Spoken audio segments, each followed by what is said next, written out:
Dun, dun, dun, dun, da, da, da, da, da, da, da, da.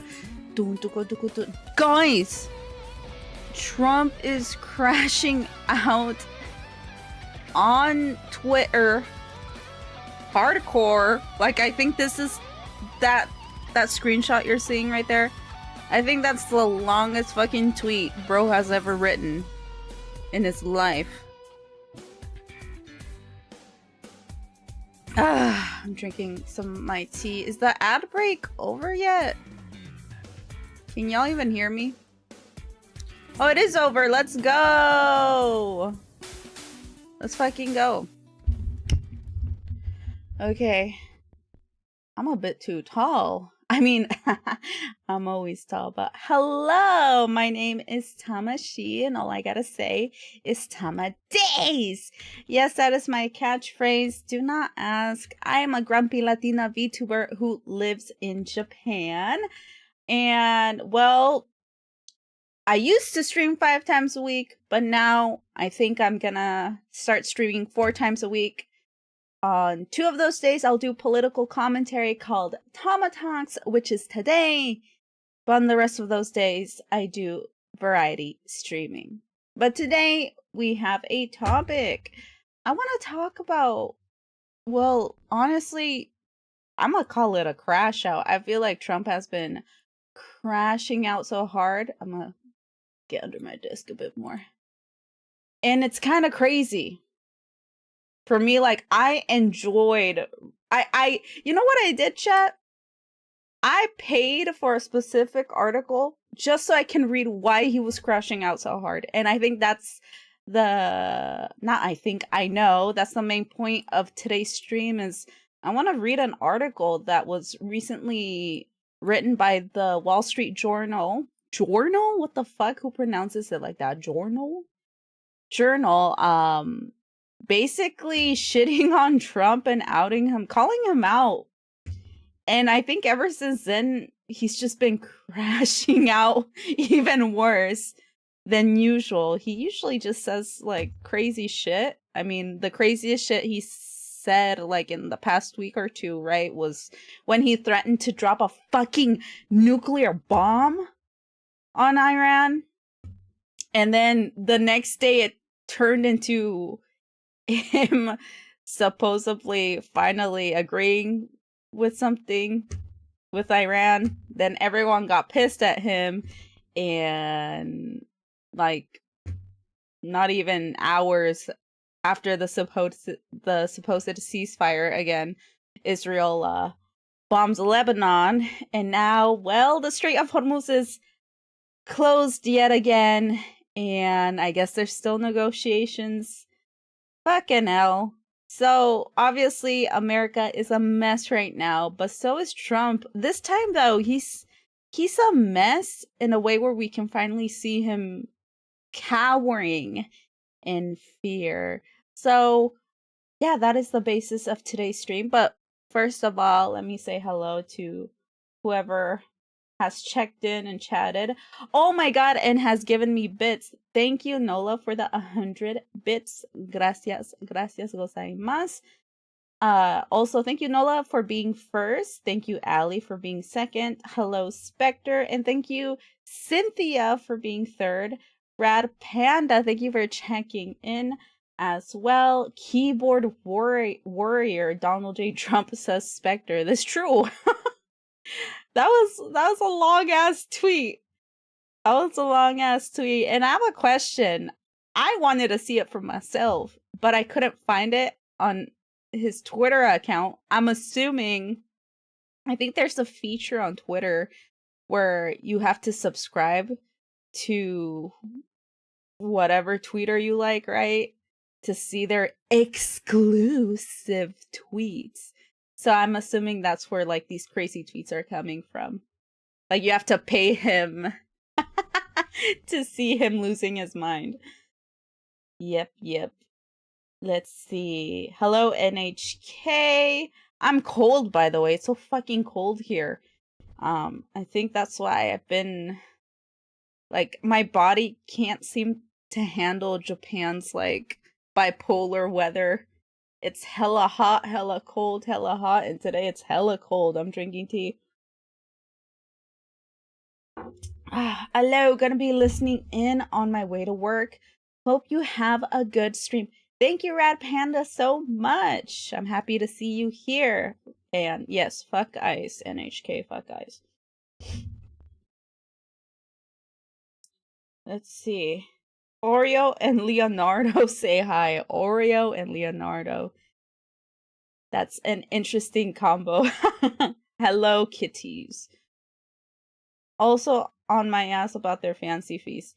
Yeah, good thing you're giving them their snackies. Those are cats, by the way, chat. But yeah, let's just get started with the topic. Let me get rid of my logo here. Dun, dun, dun, dun, dun, dun, dun, dun, dun, dun. Where's my logo? Boop. Aquí. Okay, let's go, chat. Let's get started. So, because I'm assuming you have to pay Trump to see his tweets, I ain't paying. But I know other people who have paid and who've screenshotted what he said. I don't even know who this person is. This person is just an innocent bystander. Giving very valid points. Let's read what they have to say. Mr. President quietly admits defeat. The Iran deal is happening on Iran's terms. In his latest long, rambling tweet, Trump wrote, the deal that we are making with Iran will be far better than the JCPOA. He desperately criticizes the old Obama-Biden deal as one of the worst you, man. You lie ever. a lot. That's what I'm saying. He's lying. He's fucking lying. I don't like him, though. Well, at least I guess he's more charismatic, but I don't like him. I don't like him. One of the worst ever deals while trying to sell his own version as some great success. But look at what's missing from his boast. No mention of Iran handing over all enriched uranium to the US. No zero enrichment forever. No money on freezing Iranian assets. No complete dismantlement of Iran's nuclear program. Okay? All the crazy maximalist stress he was screaming just a day ago, regime change, bombing, obliterate Iran, have completely just fucking vanished. Trump started with maximum pressure and wild threats. Now he's quietly backtracking and comparing his weekend deal to an old JCPOA, hoping no one notices how far he has retreated. This is classic Trump bluff big, threaten loudly, then fold and declare historic victory anyway. Iran did not surrender. Iran did not capitulate. Iran held its ground firmly. After After weeks of conflict and heavy costs, Trump is forced to accept a deal much closer to Iran's red lines than his own extreme demands. Trump may soon come out claiming a big win, but the truth is clear. Iran won this round. Trump blinked first. Shit! And no one liked this? Here, I'll like it. And I'll just read what he said. Can you guys see? Oh, shit. Damn. Here, I think this is better. So I'm going to read this specific tweet this person is mentioning, by the way, because I feel like it's super important. I'm going to talk about this deal. I've been talking about this deal for a while now during TamaTalks. But first, let's look at Donald Trump's claims, okay? So I'm gonna read it in his voice. I'll do my best. I apologize if I'm not doing a good job, but let's see.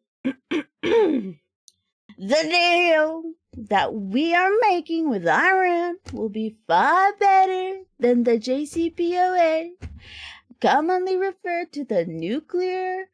Wait, I read that wrong. The Iran nuclear deal, penned by Barack Hussein Obama and Sleepy Joe Biden. He's still calling him Sleepy Joe Biden? Jesus Christ. Is Barack Obama's middle name really Hussein? I'm pretty sure he added that in because he thinks it's the own. Fucking hell. One of the worst deals ever made having to do with the security of our country. It was guaranteed road to a nuclear weapon, which will not and cannot happen while the deal we are working on. With the deal we are working on. Man, I don't know how he talks like this. I'm gonna just read it normally. They actually gave $1.7 billion in green cash. Well, I mean, okay. Green cash? I mean, okay. Loaded into a Boeing 757 and flown to Iran for Iranian leadership to spend any way they saw fit. He emptied all of the cash from banks in DC, Virginia, and Maryland. Those bankers said they've never seen anything like it before. In addition, hundreds of billions of dollars was paid to Iran. If I did not terminate that deal, nuclear weapons would have been used on Israel and all over the Middle East, including our cherished U.S. military bases. The fake news, like lightweight Washington Post journalist David Ignatius, is that his name? Loves to talk about the JCPOA, knowing that it was dangerous and a complete embarrassment to our country. If a deal happens under TRUMP, it will guarantee peace, security, and safety, not only for Israel and the Middle East, but for Europe, America, and everywhere else. Why is America like second to last in protection? I thought it was America first, but whatever. It was literally Israel's first in his statement right here. Nahone? Okay. It will be something that the entire world will be proud of instead of years of embarrassment and humiliation that we have been forced to suffer due to incompetent and cowardly leadership. President Donald J. Trump.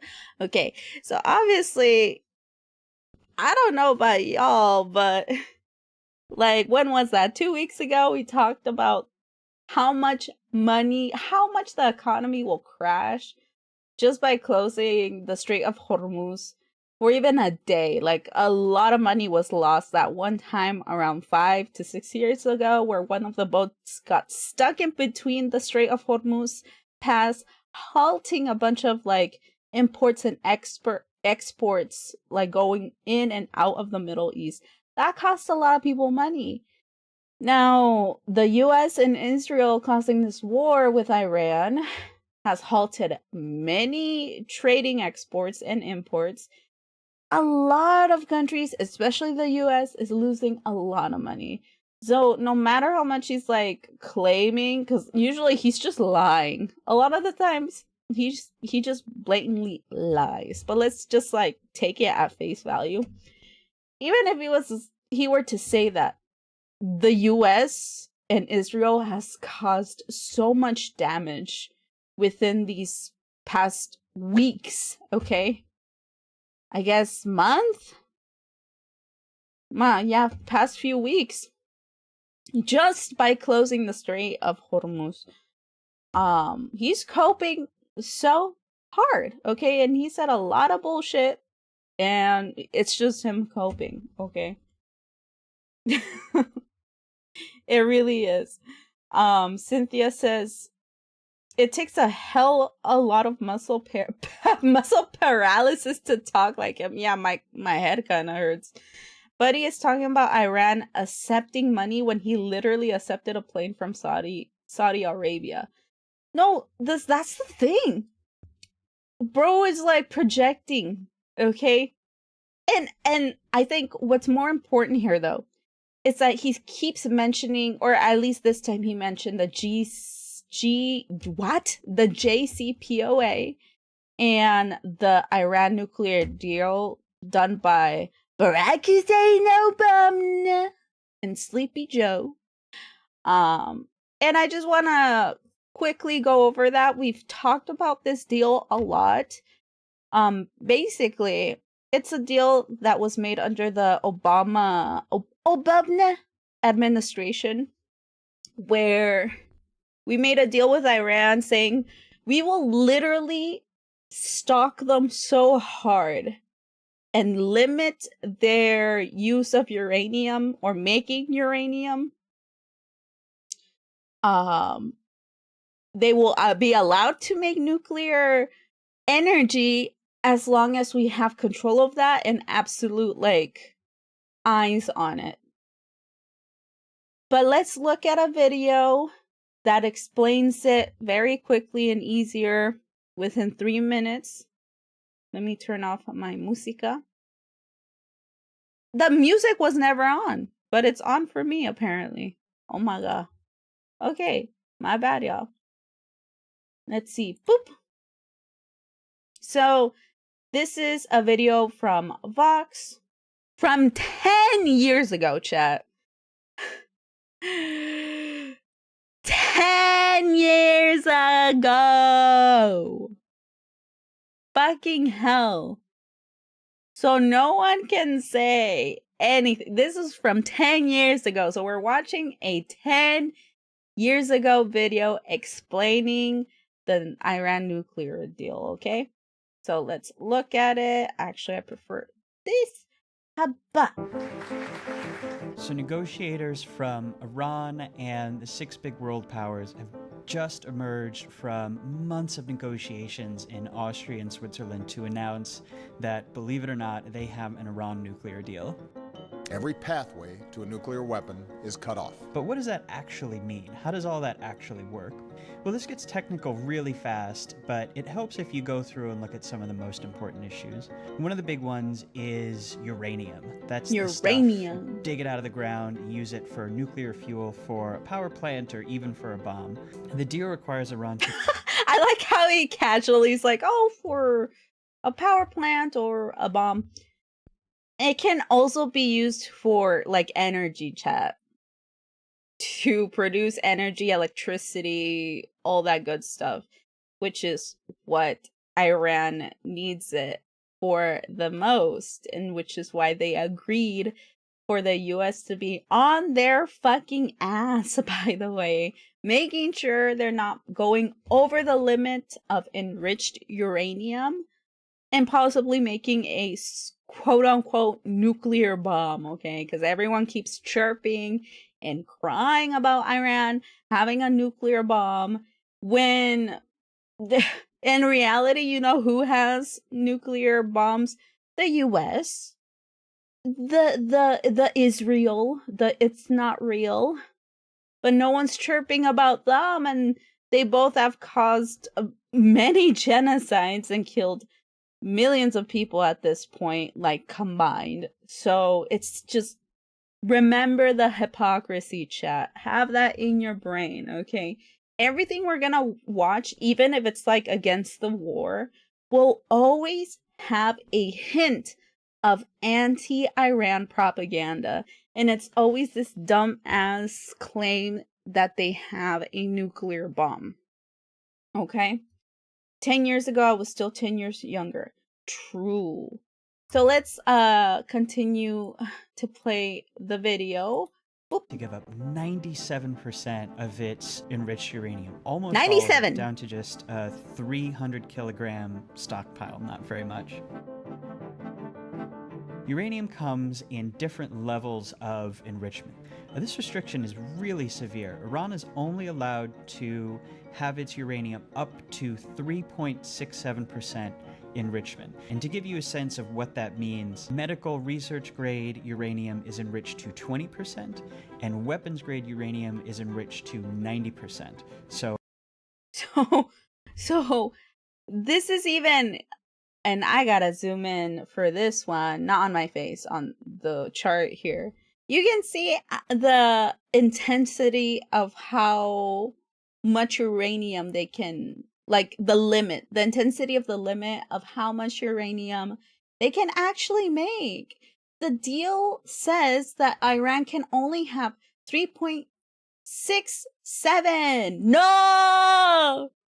Fuck! That's on me. That's on me. I fell for that one. Shit. Who would have thought they would have, the US thought far ahead. They're like, let's just shove a 6-7 joke in here. But yeah, only 3.67% of enriched uranium is allowed in Iran. That was the deal. For them to actually make a nuclear bomb, they would need 90% of enriched uranium for them to be able to make a weapon, from what this guy is saying here. For research purposes is 20%.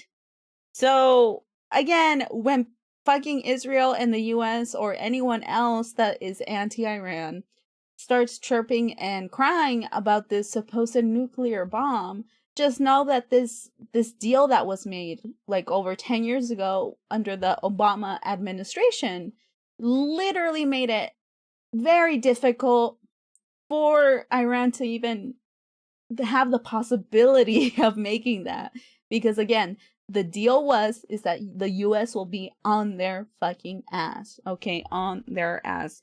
Keep that in mind, chat, because a lot of people are gonna use that as a talking point if you reject this like war.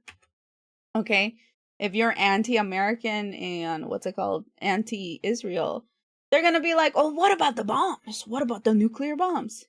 Show them this fucking chart. It's like, bro, they were only allowed less than 4% of enriched uranium, okay, under the supervision of the United States of fucking America, okay? For them to be able to make a bomb, they would need 90% of it, okay? Come on.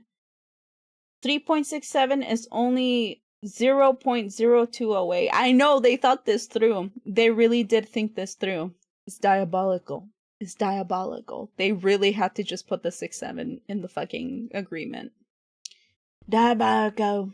Jesus Christ. So Iran's uranium is going to be way down at 3.67%, very safe and energy grade, and not something that is anywhere near what can be used for a nuclear weapon. Yep. Iran is going to give up most of its centrifuges. It's going to go from 20,000 centrifuges to just 5,000 that are spinning fissile material, plus another 1,000 that it can use for research and development but can't use fissile material. And if Iran decided one day, you know what, we don't like this deal anymore, we're going to build a bomb, it would take it a really long time to do it. And that gets to another really important issue, and that's inspections. Inspections and monitoring are how we make sure that Iran is sticking to their end of the deal and that they're not cheating. The inspections that the US got out of this deal are frankly just astonishing. One arms control analyst said he thought there was, quote, almost a 100% chance that if Iran cheated, it would be caught by these inspections. That's how good they are. 100% chance. That's crazy. For accepting all of this. What Iran gets is relief from the economic sanctions that have been just crippling its economy. But what these sanctions do is they cut off Iran's economy from the outside world. They cut it off from international banking, international finance. These have been just devastating Iran's economy, and they are really desperate to get out from under these. And this is a big deal not just for Iran the state, but for the 77 million people of Iran who, it's a big middle class, and they've been suffering under economic sanctions for too long, and they will finally get to have a chance at having a real economy, hopefully very soon after this.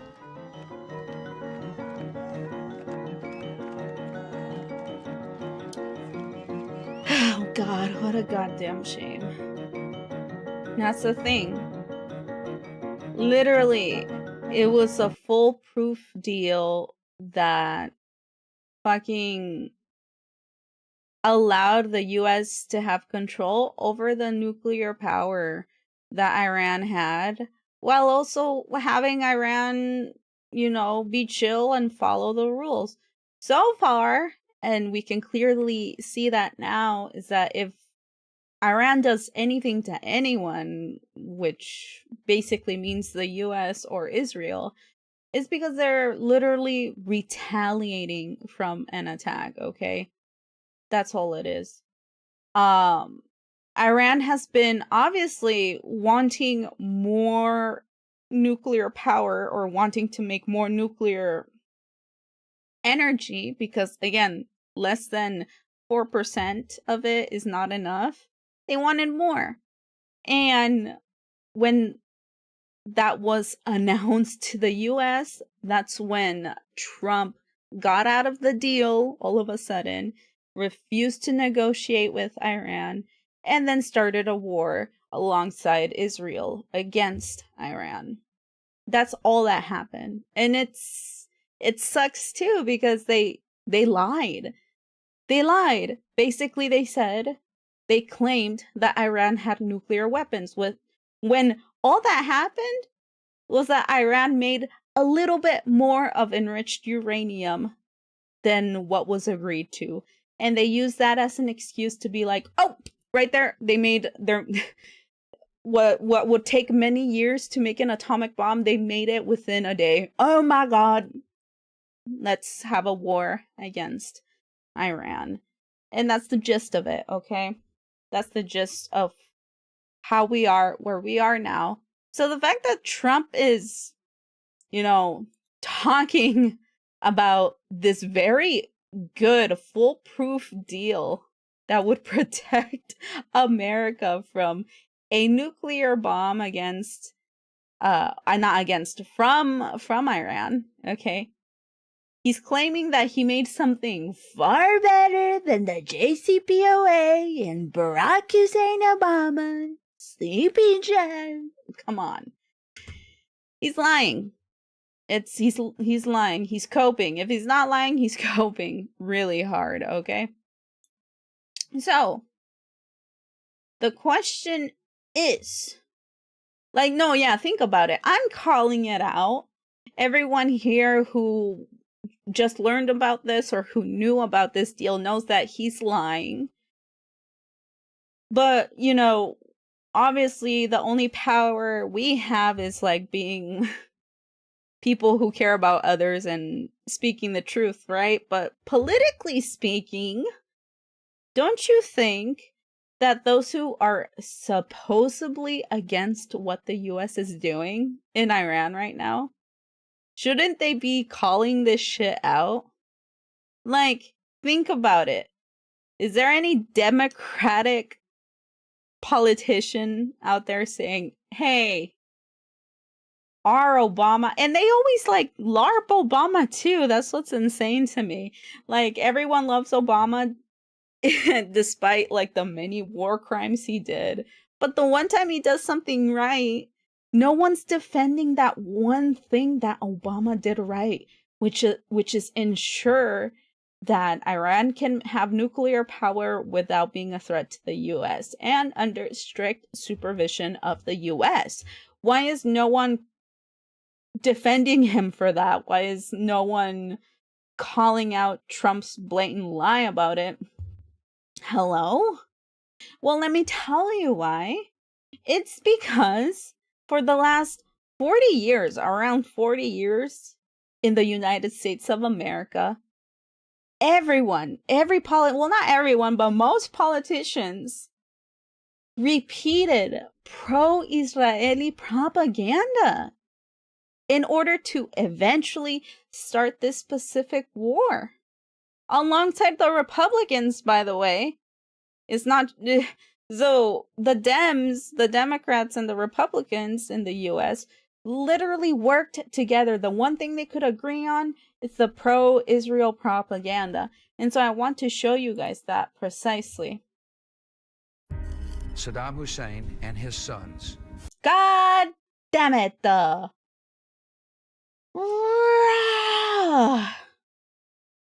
I know I updated this. Fuck! Sorry. Discord screwed me over. Let me look at my history for a bit. I'm going to censor it because I don't want you guys looking at my history. Sorry, chat. You're too young. Chotomate. Is there really no music? Here. Okay, give me a sec. Let me look at my history. My watch history or whatever it's called.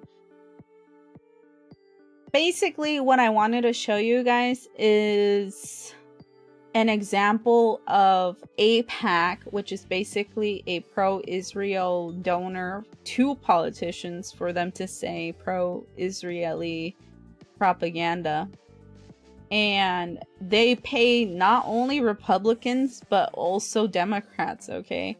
And the video didn't really show that many Democrats doing it, but if you pay attention to the news now, there's even like a AIPAC tracker to see what politicians have accepted money from AIPAC. Basically just sell their souls to Israel. Where the fuck is the watch my history option here? Watch my history or whatever. Show my history. History right there. Jesus Christ. ¿Dónde estás? Here, inside AIPAC. And this was from, oh, look at that, Chad. 10 fucking years ago. Very interesting. This is from Al Jazeera Plus. 10 years ago, by the way. What really goes inside AIPAC and the pro-Israel lobby. Okay, so we're gonna watch that. And here, I'll turn my music up for a bit. Boop, boop. Okay, here we go. This week, I got a rare inside look at AIPAC, the American Israel Public Affairs Committee. It's one of the most powerful lobbying groups in the U.S. and one that it is 10 years ago. Crazy. Decisions on foreign policy in the Middle East and even where our tax dollars go. I attended their annual conference, which drew 18,000 supporters and every major presidential candidate except for Bernie Sanders. I got to hear pro-Israel messaging that was so strong, facts didn't even seem to matter. What did they say about the occupation? We don't consider it occupation. The glimpse I got of the AIPAC machine in action was as fascinating as it was frightening.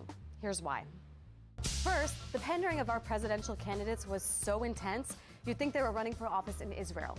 America can't ever be neutral when it comes to Israel's security or survival. America will stand unapologetically with the nation of Israel. I'm a newcomer to politics, but not to backing the Jewish state. Even though he previously said he was neutral on the question of Israel and Palestine, Trump totally flipped the script at AIPAC and basically regurgitated their talking points. And he even prepared a speech for once. When I become president, the days of treating Israel like a second-class citizen will end on day one. Nothing quite got standing ovations at AIPAC like slamming the Iran deal. This is a deal that AIPAC lobbied hard against and spent millions trying to defeat, yet failed. When questioned outside the conference, AIPAC supporters said things like this. At the end of the day, the deal did pass. But inside, it was a different story.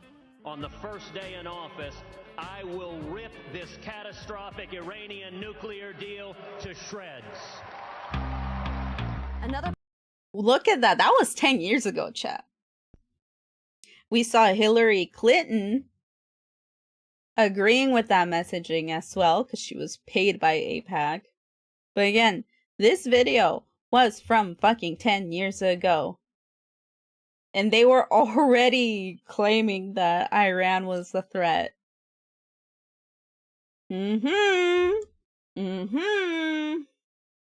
Imagine being the next president after this, dude. I pity whoever that's gonna be. I don't. I really don't, because listen, all they have to do is not fucking give Israel weapons and money and unconditional support, okay? Everyone has been on the side of Israel. And that's the whole point. Like, people need to pay attention to politics more. I mean, 10 years ago, I was a teenager, right? No, I wasn't. I was an adult. Wait, how old am I?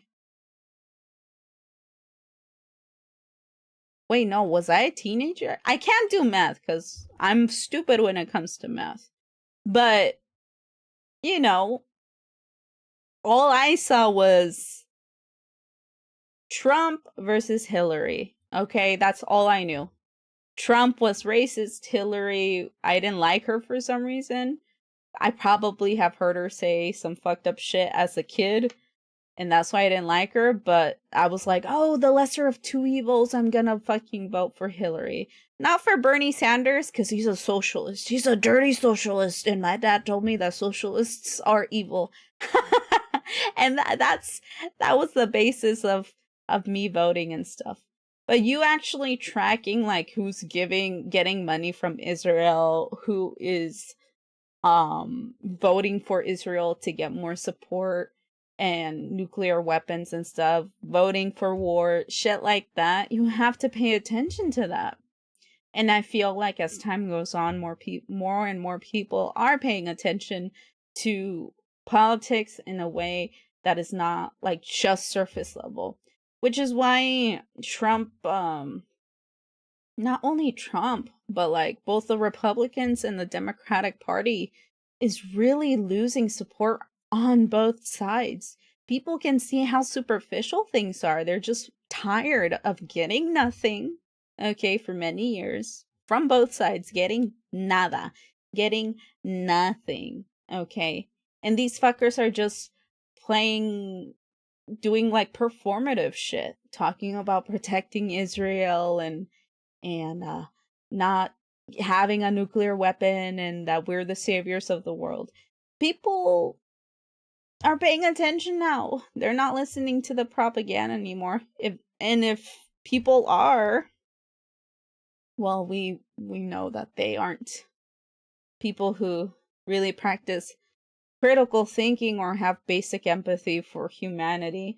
Hello there. Hello, Shark. Thank you for visiting. How are you? We're looking at how long both the Democrats and the Republican parties in the US, or not how long, but one example of how long they've been literally just white knighting Israel. And because of both of them just like regurgitating Israeli propaganda, of course it's going to lead to where we are now. Of course it's going to lead to a war with Iran and closing the Strait of Hormuz. And of course we're going to lose. Of course we're going to be the bad guys and fuck everything up, not only for us, but for everyone else in the world. It's pretty obvious.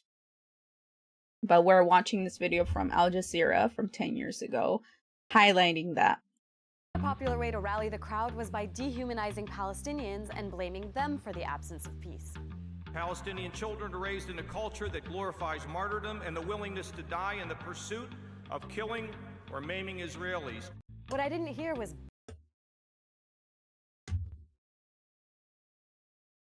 What do we call that, chat?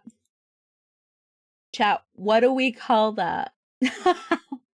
Claiming that a whole race, or not even just a race, but a whole nation, a whole people, that they are so evil that even their children are terrorists.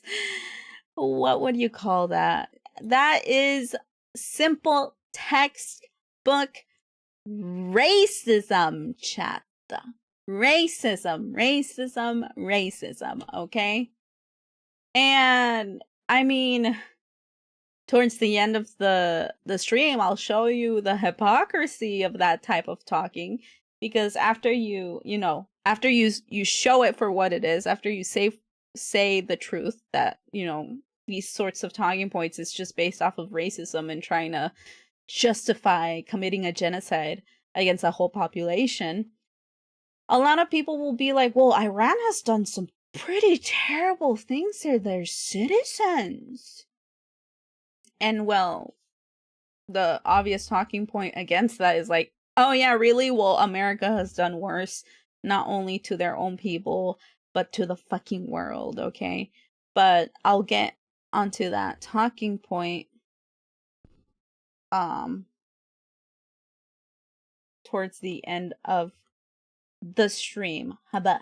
Basic context, like the fact that Israel has kept more than 4 million Palestinians under a military occupation for decades, or that Israel continues expanding settlements on Palestinian land in violation of international law and long-standing U.S. policy. Those realities weren't criticized as major impediments to peace at all. Attendees kept saying they supported peace between Israelis and Palestinians, but strangely weren't really ready to talk about Israel's actions in the region.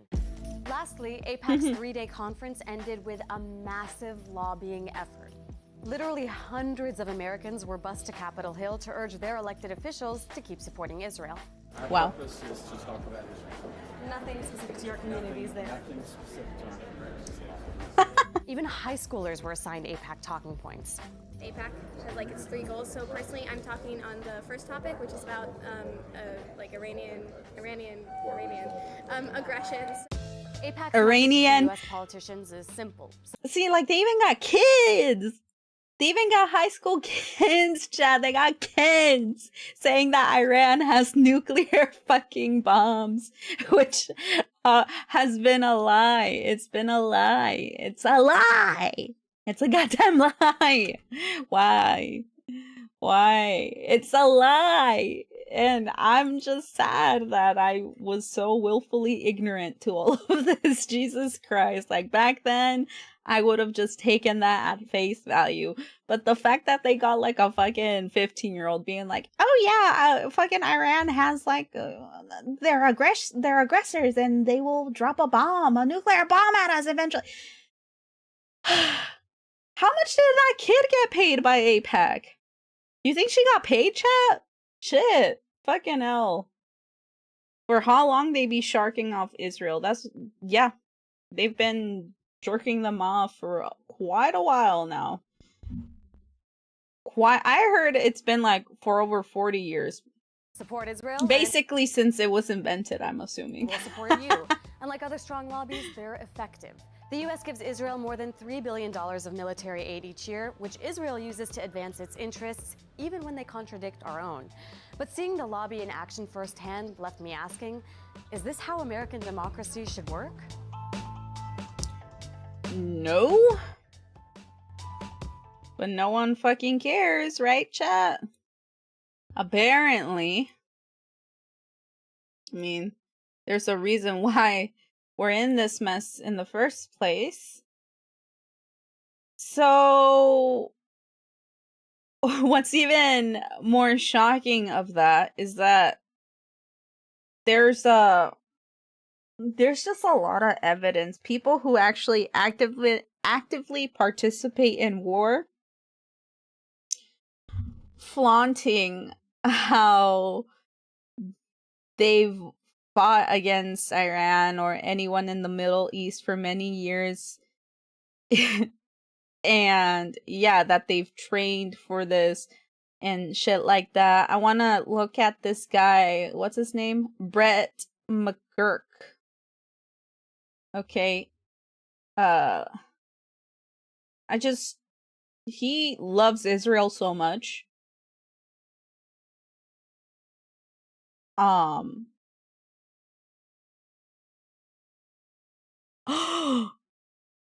What happened? This is heading. Okay. Wait, should I look up this? Oh, oops. Who is Brett McGurk? Oh, it says right there. It says former Middle East and North Africa coordinator for the National Security Council. Okay.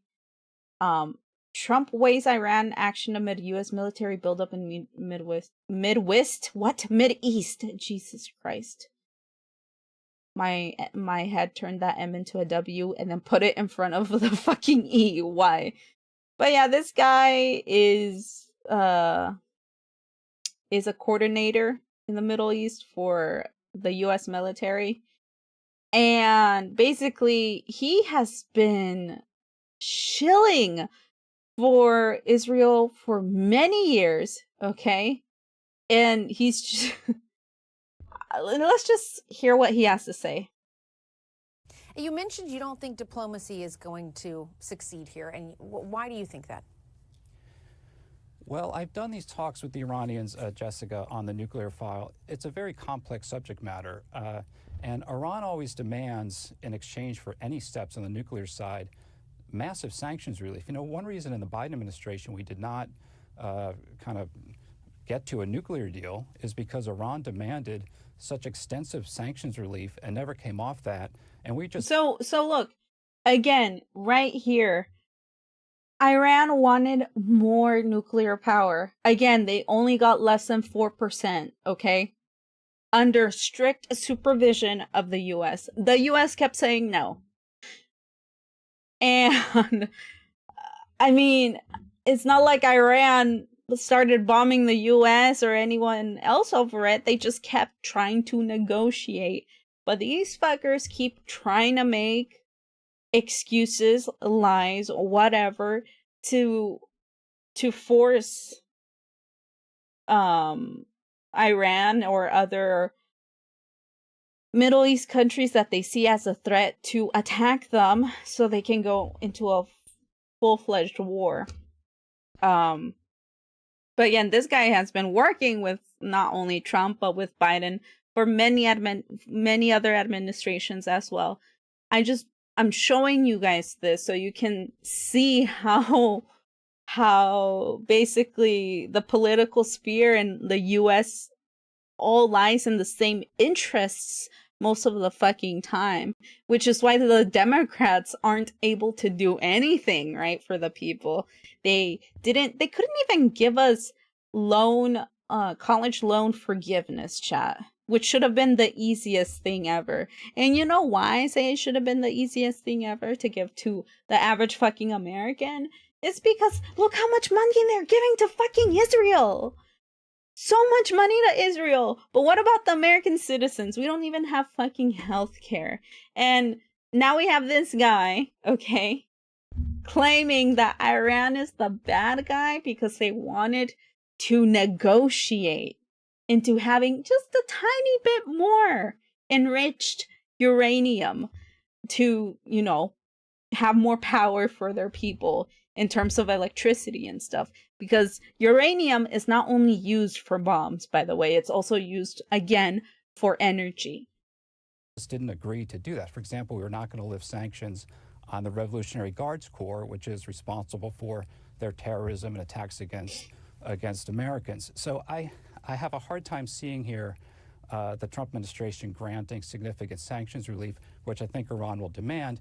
And even more complicated is that the UN has acted last fall to put the nuclear program back under Chapter 7 sanctions and the missile programs. That's another layer of complexity. So given the time frame, and given that what I'm seeing from Iran, despite some of their public statements from their foreign minister, they seem to be treating this negotiation very similarly to as they might have done 2, 3, 4, 5 years ago, not fully recognizing the game has really fundamentally changed. So I'm looking at the calendar, Jessica. What game? The extent of these deployments, the kind of meandering pace of the negotiations, and what Iran is saying, which is very similar to their past positions, and it's hard to see a deal coming together. I hope that Iran comes in this week with a new proposal that is significantly different.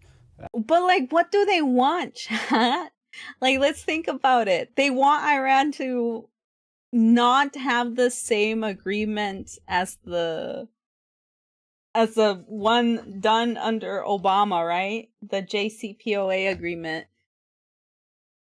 So what is Iran supposed to do? Be like, they're supposed to take the fact that the US and Israel is going to colonize their land and their neighbors' land and kill more children and bomb more elementary schools.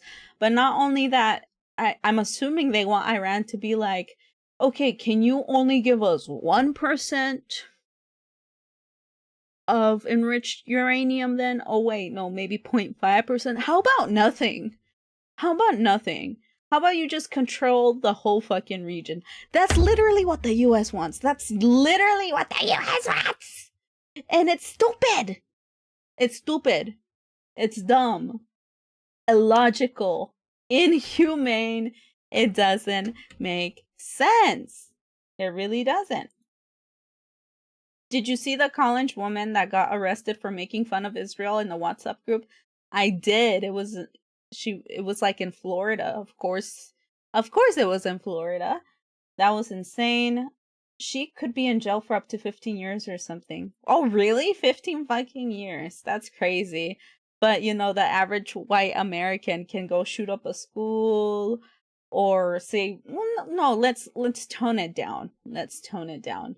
They can just say a racial slur and harass minorities and walk away scot-free, but a girl making fun of Netanyahu can get 15 years in jail. That's insane. Yeah, it doesn't make sense. It makes sense for Israel. It really fucking does. MHN5 says 15 years? I didn't even hear about that. Jesus. I didn't know it was 15 years, but I definitely saw that the girlie literally got her fucking classmates fucking reported her for saying that. And I'm assuming sued her. I don't even know. Well, I don't know. I guess they took it to the school, and then the school took it as a bomb threat. How dare she make fun of Netanyahu, something like that. It's insane. Freedom of speech is gone. You can only have freedom of speech if it involves a crime, which is harassing minorities and stuff, apparently. But going back to the uranium thing, it's kind of insane that this guy is like, oh yeah, we're not playing the same game here no more. We're not doing the same thing no more. But Iran has to change the deal or whatever the fuck. Like what do you want Iran to do? Well, we know what they want Iran to do. They want Iran to sacrifice all of their power to the US and for US to have power over everything. Okay? And that's not gonna happen. Iran's gonna continue to try to negotiate. And if they can't negotiate, they're going to defend themselves. For what purpose? For what purpose? Well, obviously to protect their people and the threat of colonialism, okay? Colonialism, that's all it is. But you know why the US and Israel is doing everything? Is for the sake of the oh wow, I can't talk anymore. The greater Israel, okay? So we're gonna watch this short again. I think this moment in time represents the apex of the Israeli agenda to build a greater Israel and to wage wars of annihilation, not just against the Palestinian people, but against any forces that could rise to stand in the way of Israel being the dominant military force in the Middle East. Greater Israel refers to a belief that the Bible says that Israel deserves power over Jordan, Lebanon, Egypt, Syria, Iraq, and Saudi Arabia. It's not that Israel is saying, we're going to march on Tehran and we're going to annex Iran. It's that they need Iran to be destroyed to make the rest of the project easier. U.S. Ambassador to Israel Mike Huckabee has openly supported the idea. View Donald Trump as their greatest chance oh my God, in my history phone. I'll be back. to push through a project for a greater Israel. What they want to do is severely weaken or utterly destroy any forces or countries in the region that will stand in the way of the next phase of Israel's war of conquest and annihilation. I tripped over a plastic bag. Nuclear weapons. Nuclear weapons. Nuclear weapons. Atomic bombs. We are talking about 3 consistent decades of Benjamin Netanyahu falsely claiming that Iran is on the verge, days away or weeks away or months away from building a nuclear bomb. And so what we're seeing right now is that Netanyahu is getting what he's been agitating for since the 1990s. Damn. While U.S. President Trump says he seeks regime change in Iran, Skahil says Israel's endgame may simply be to throw into a neat bow. If you utterly destroy something. I didn't read it. My bad. Institutions and you leave that society in tatters, regime change could look like pure chaos, civil war, and from Donald Trump's perspective, There is a ticking clock on his time in office, and the Israelis don't know what is going to come next. And so what you've seen is the utter obliteration of Gaza. You see an aggressive attempt to annex greater parts of the occupied West Bank. You saw the wiping out of the upper echelons of Hezbollah in Lebanon, bombing the entire conventional military capability and capacity of Syria, to ensure that whatever Arab government takes power won't have an ability to defend itself against Israel and its wars of expansion or conquest. The Israelis definitely want to see a massively weakened Iranian state that will make it much easier for them to pursue their agenda across the rest of the region. That's insane.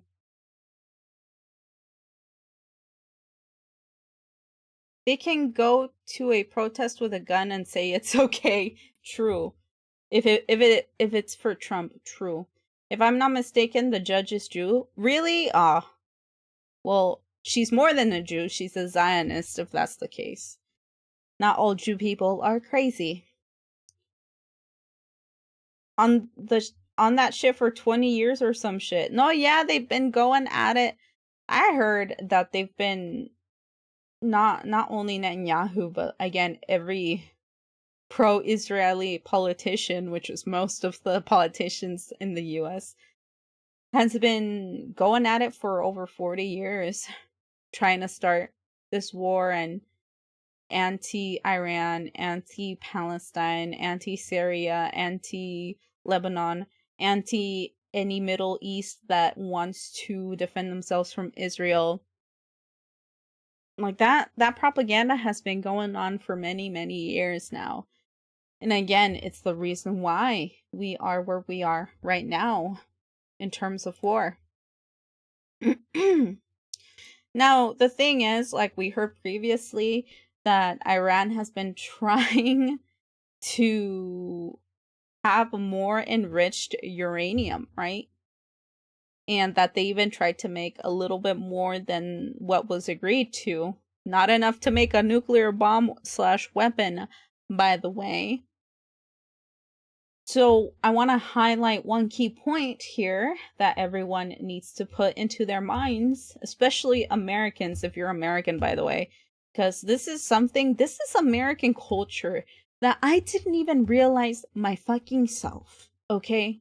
But what the main thing about American culture is that if we don't like a country, we bomb it.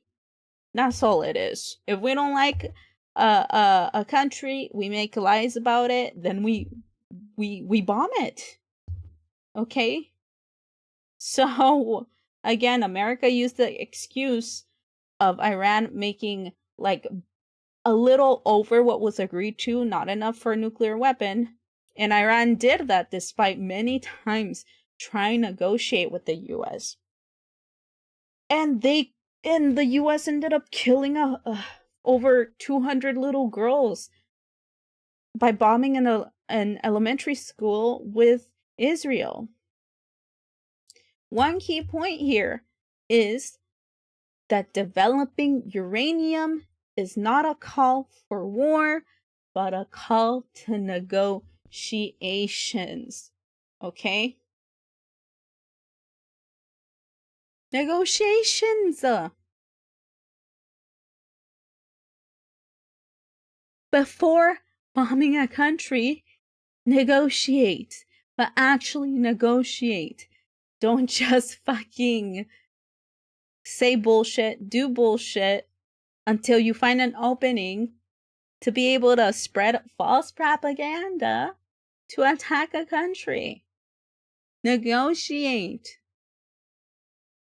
This is something that the US struggles with and seems to not be able to fucking do. And somehow, again, one of the only good things that Obama did was actually negotiate, and that was during the Iran nuclear negotiation. And I want to read what Ro Khanna has to say about that. Give me a sec here. That was the wrong window. Ro Khanna. No. Why is it going on that one? Let me try this again. Ro Khanna. There we go. So, Donald Trump posted a tantrum this morning, claiming Israel has no control over his decision making, moments after Ro Khanna, and Ro Khanna is "Who are you, boy?" New economic patriotism, no dumb wars. Who are you, bro? Tax the ultra wealth. Let's go. But who is he though? Let me see. Is he just like a journalist? Like, what are you? Tax the ultra. Is he a politician? I don't know who he is. He sounds. Oh, maybe he is. Look at that. Well, there's Bernie. He's one of the Bernie guys. Interesting. What the fuck? What? Go to the thing I was at. What? Okay, there you go. After Ro Khanna said on Fox, "It's disgraceful that Netanyahu is controlling our foreign policy." I don't think that's a coincidence, says Jack. But let's see what Donald Trump was crashing out about. Israel never talked to me into war with Iran. The results of oh no, my phone died. No! The results of October 7th added to my lifelong opinion that Iran... What the fuck did I press? What the fuck? What? Bug! Now I'm crashing out. You know what? I should write like 3 paragraphs on twitter.com fucking exposing my computer for trying to stop me from doing my stream properly. Okay. Let me fix my model here. My phone died. Charge your phone, chat. This is a friendly reminder to charge your phone. Please do that. Israel has no control over him? Yeah, sure, Unc. Go to sleep. Yeah. He's like coping. That's what I'm saying. All of his recent tweets are just fucking cope. But here, let me zoom in so you guys can actually see here. Not on me. Thank you. There we go. There we go. He says, Israel never talked to me into the war with Iran. The results of October 7th added to my lifelong opinion that Iran can never have a nuclear weapon. Why? Why? Really? Like, I thought, wasn't October 7th, like, wasn't that, like, I'm confused here. Wasn't the enemy Hamas? What happened to Hamas? Wasn't Hamas the enemy? Okay.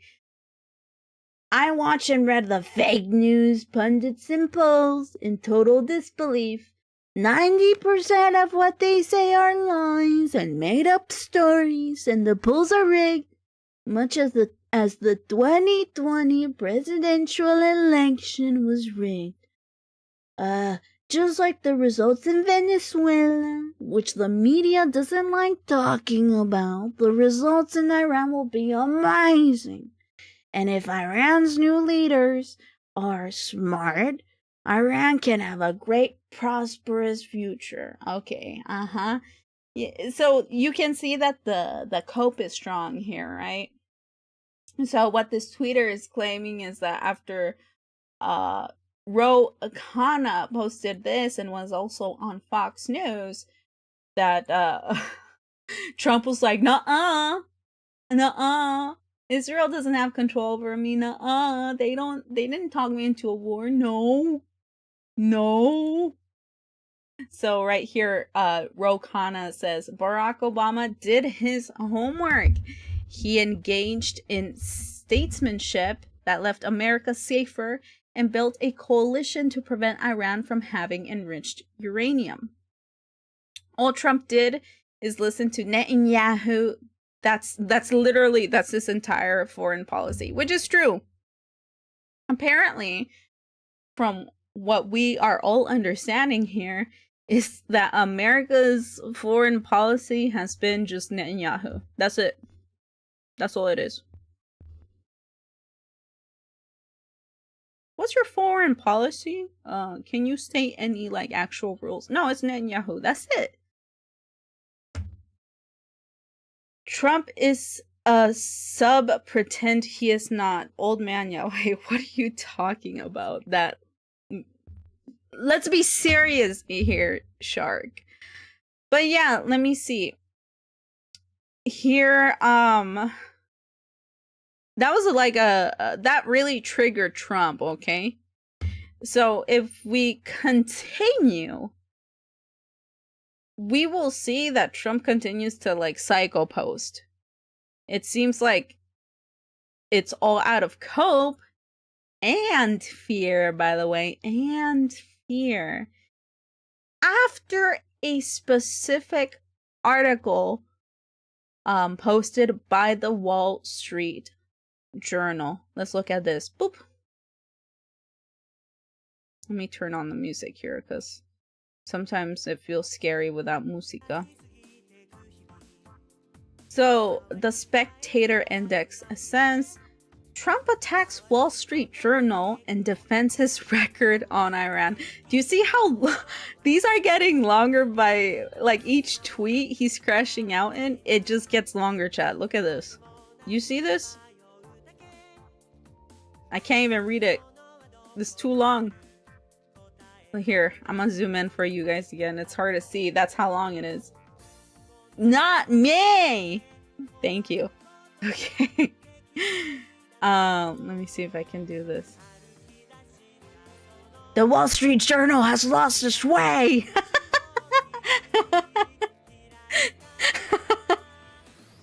An idiot on the Wall Street Journal's editorial board named Elliot Kaufman just wrote an op-ed entitled "The Iranians Take Trump for a Sucker." Really? For 47 years, they have killed our people and many others and have taken advantage of every president except me.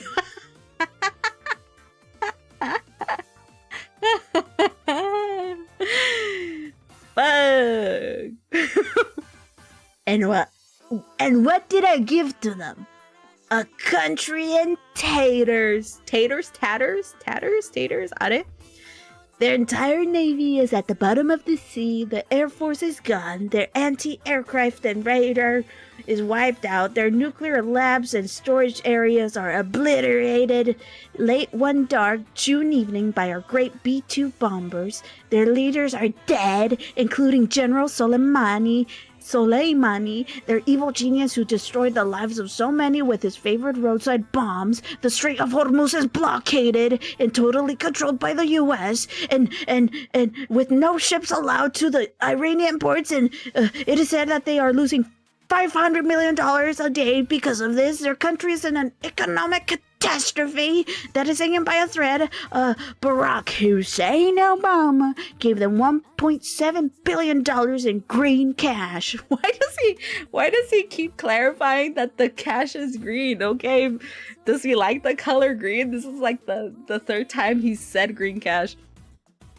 Flown by a Boeing 757 to their leaders and hundreds of billions of dollars in order to help them on their way to a nuclear bomb. Other presidents did nothing to stop them. A blight on the office of presidency. But despite all of this, I have a moron on the editorial board of the Wall Street Journal writing about me being taken for a sucker. Iran certainly doesn't think so. Neither does anyone else. Really, Iran has been pretty clear at making like Lego AI videos against you, buddy. You are a sucker. I guess Rupert Murdoch told him to write this way because the Wall Street Journal has lost its way. They've lost their way. The Wall Street Journal, they've lost it. They're gone. No longer required reading, just another failing political rag. President Donald J. Trump. Insane. That is just intense cope. That is intense cope. Jesus Christ. He's going insane, chat. Look how long this is. You know, maybe, just maybe, we shouldn't let him have access to social media, says Cynthia. But then how? Honestly, I don't know if it's a good thing or a bad thing. I think maybe it's a good thing, though. Because, like, the world needs to see how fucked up America is. Also, how fucked up the US is as well. But it seems like he also just, like, says a bunch of shit. He, like, leaks a lot of shit as well on the media. So, I mean, if it's for the benefit of anyone defending themselves, I think it might be a good thing seeing him cope like this. No, we should. I read that wrong. No, we should. He is shooting himself in the foot every post. No, yeah, exactly, Shark. That's what I'm saying. Taters tot, let's go. And he doesn't realize it. He is that delulu. He is so delulu. He's insanely delulu. His age is hitting him. He's becoming just like Biden. Did somebody say Sleepy Joe? More like Sleepy Dumb. It's true. It's true. So yeah, he's coping really hard. But look how mad he was at the Wall Street Journal. And well, like I said, I paid a subscription to the Wall Street Journal because I had to just read all of this. I'm gonna read all of this. I don't care if it's boring to y'all. I'm so excited. I enjoyed reading it. I didn't read the second half. Hopefully I can get to that. But look at the title of this, chat. Look at the title already. Behind Trump's public bravado on the war, he grapples with his own fears. That is some intense stuff. That's an intense title. I can see why he was like fucking threatened by that. The president's impulsive style has never before been tested during a sustained military conflict, ruminating on Jimmy Carter. So let's go here. This is by Josh Dawsey and Annie Linsky. Okay, posted on April 18th, 2026. Okay. So let's read this. It says here. Can you guys see it if I zoom out? Can you guys actually see that? I want to make sure you guys can actually see. I think you can see it. I think you guys are fine. Let's see. Let's see what it says.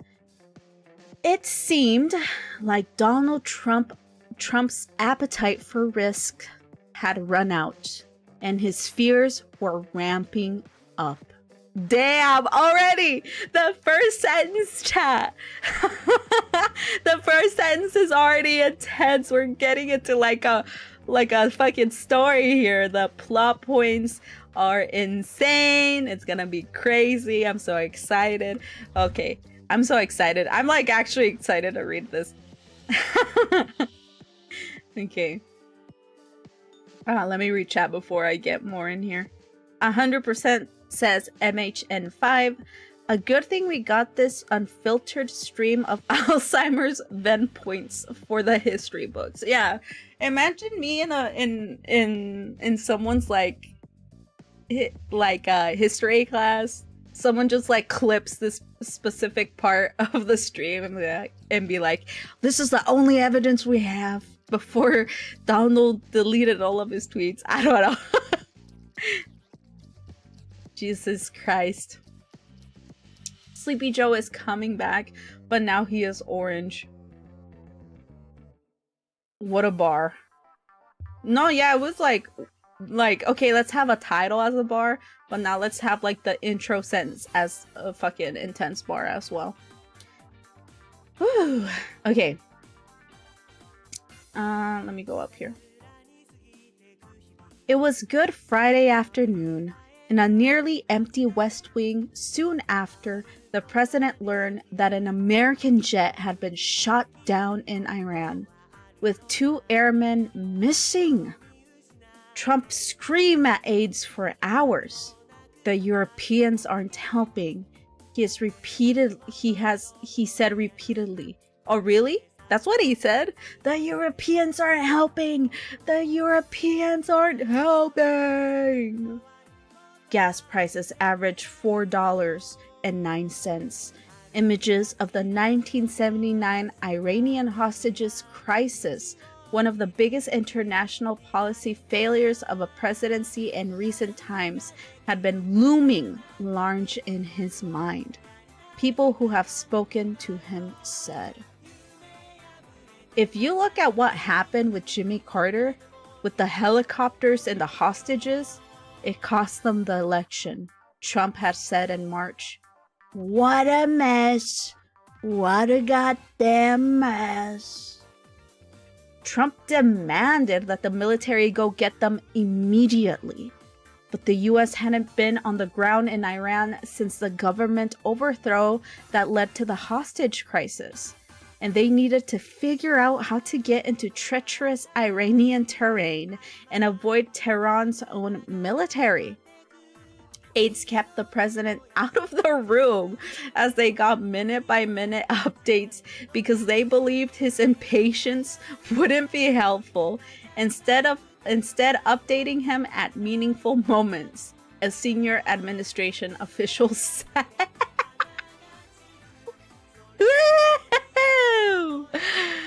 Bro, they put him out of the room. They escorted him out of the room, locked him out of the room, be like, don't let him hear any updates, just tell him what he needs to know, because I fucking swear he's gonna tweet about this, and we cannot let that happen. Ay, ay, ay, Trump. Ay, ay, ay. This VTuber is the humanity's last known record of Trump sucking off Bill Clinton. And then you see me like right next to the picture being like, oh God. But this is the... See, and then they claim that Iran is like struggling, right? But weren't these like pretty high-end warplanes? Like Iran just obliterated them. Look at that. An image posted on Iran's Islamic Revolutionary Guard Corps official Telegram channel appears to show a US transport plane and 2 helicopters destroyed during a rescue mission to locate one of the US airmen. Oh, okay, so these were the... Damn! This was a rescue mission. And they were destroyed. That's insane. Oh my God. One airman was recovered quickly, but it wasn't until late Saturday that Trump received word that the 2nd airman had been rescued in a high-stakes extraction. What could have turned into the lowest point in Trump's 2 terms wouldn't. After 2 a.m., Trump, too, went to bed. 6 hours later, the chest-thumping president was back with another audacious gamble to loosen Iran's grip on its more powerful point of leverage, the Strait of Hormuz. Open the fucking strait, you crazy bastards, or you'll be living in hell, he said blasted on social media Easter morning from the White House residence, adding an Islamic prayer to the post. Oh yeah, didn't he say like, peace be with Allah?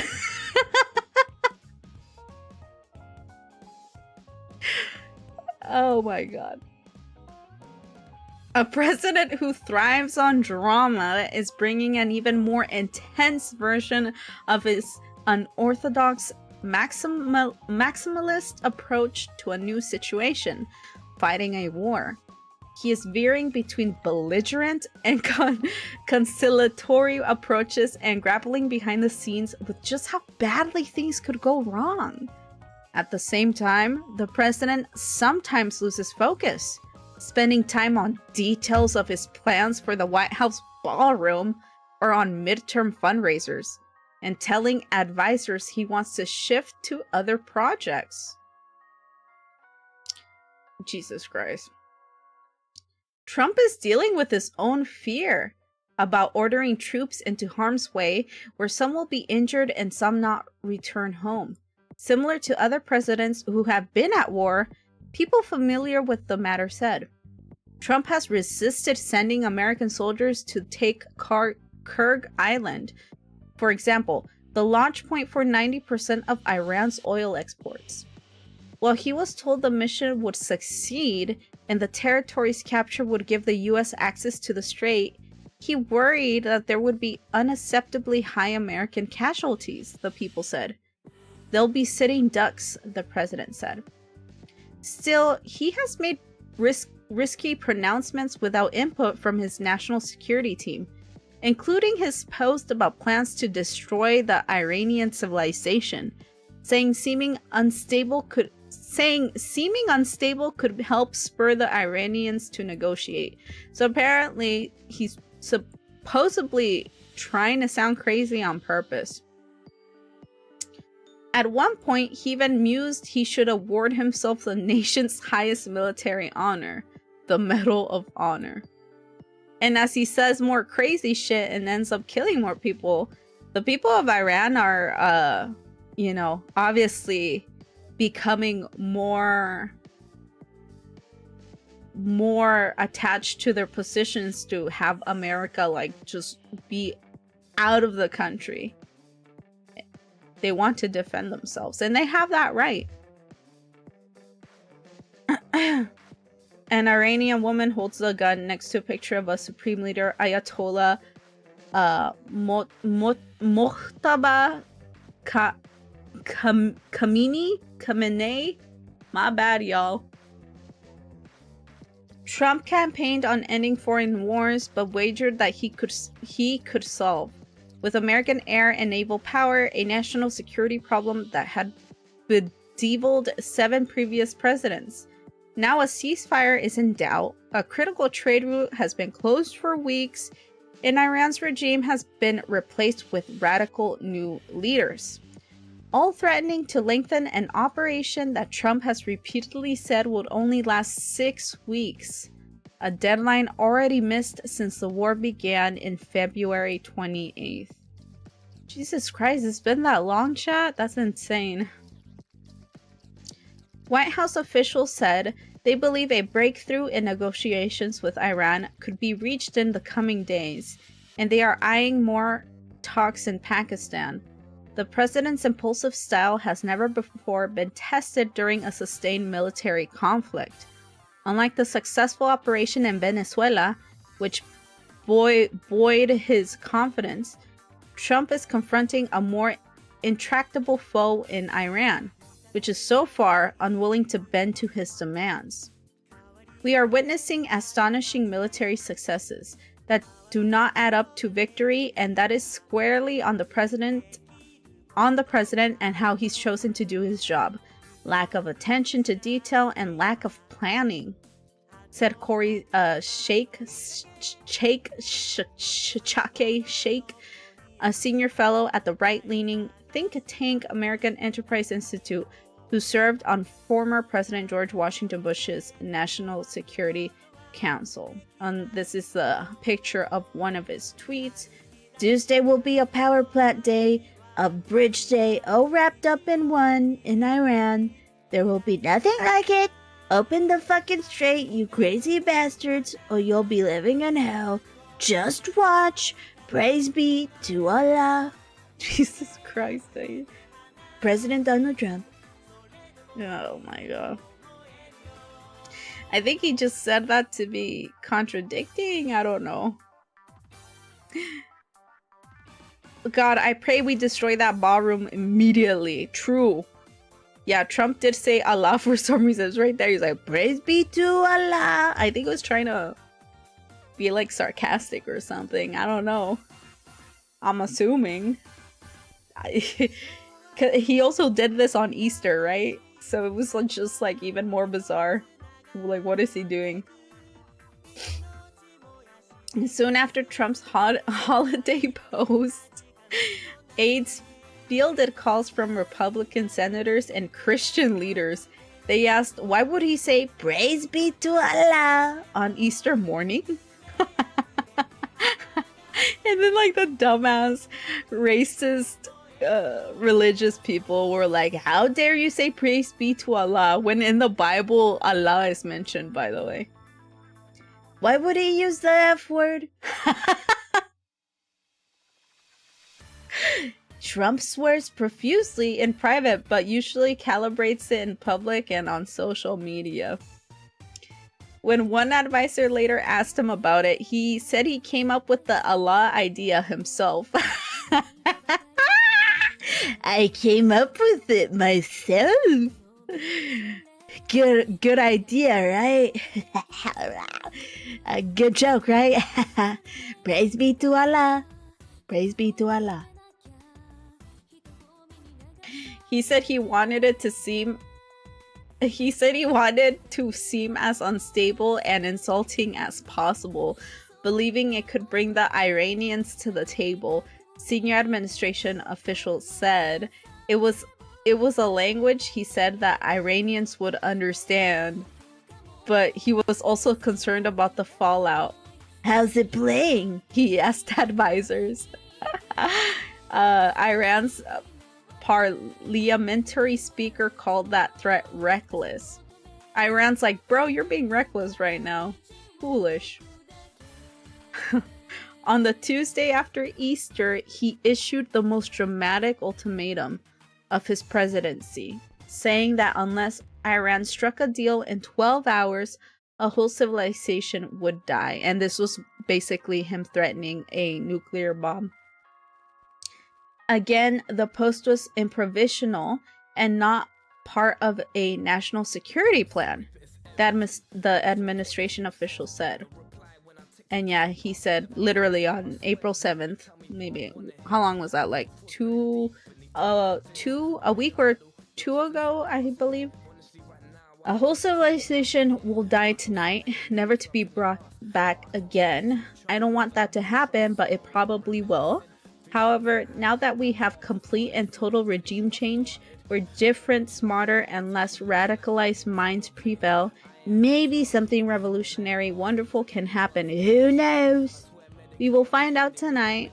One of the most important moments in the long, complex history of the world.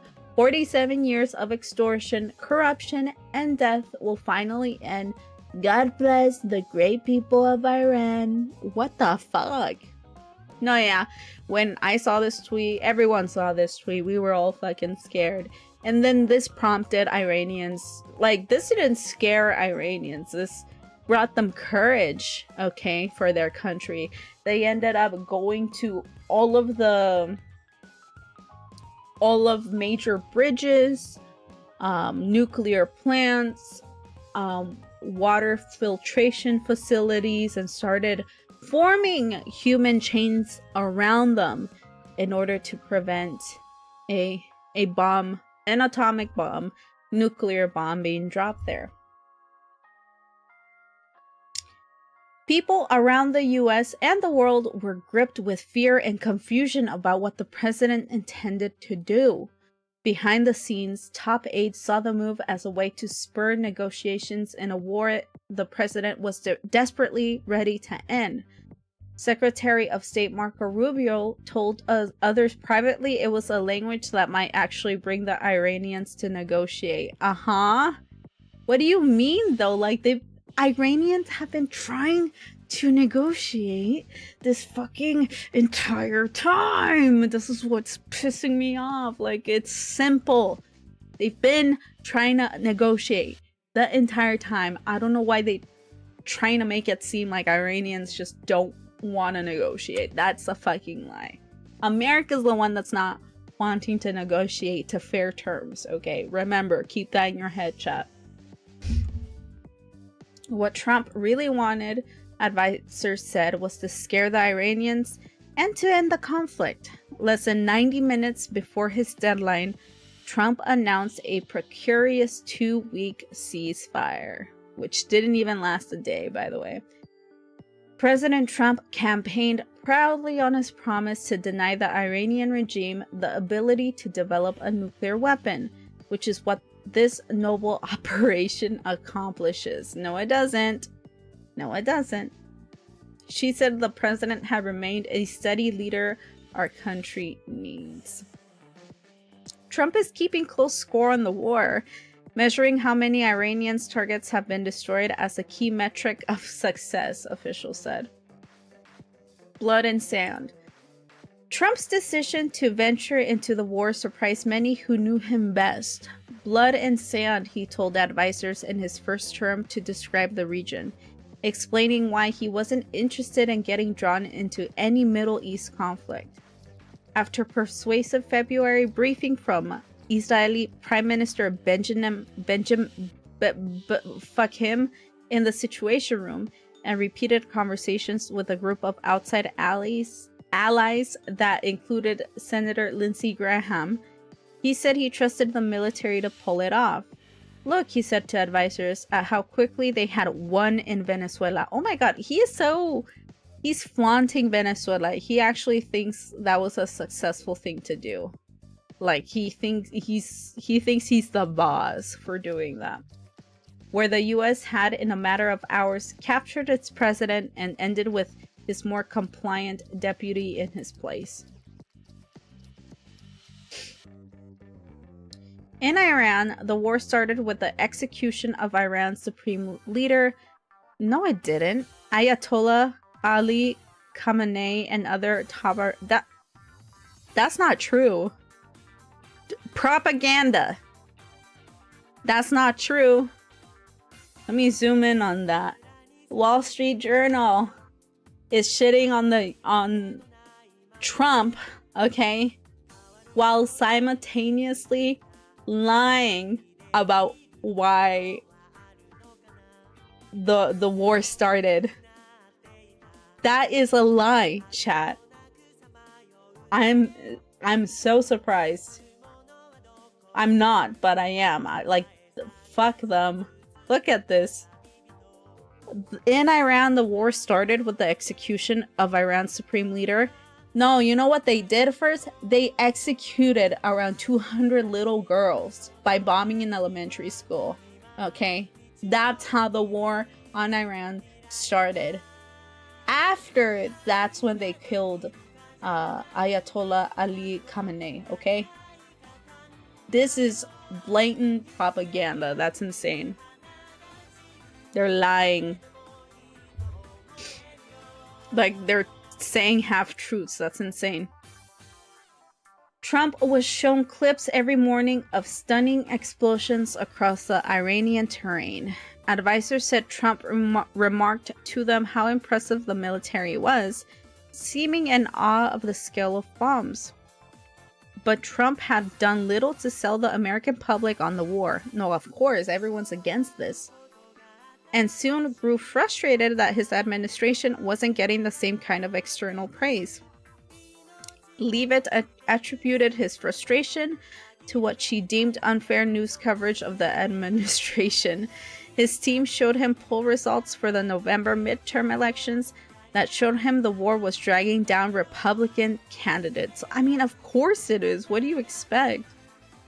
Still, Trump himself wasn't up for re-election, and he thought a win over Iran would give him a chance to reshape the global order in a way he couldn't in his first term. Two top officials said. Trump said early in the military operation that if we get this right, we are saving the world. Huh? Huh? Huh? You bombed an elementary school to save the... Huh? You bombed many elementary schools, huh? What the fuck? according to a person who heard his comments.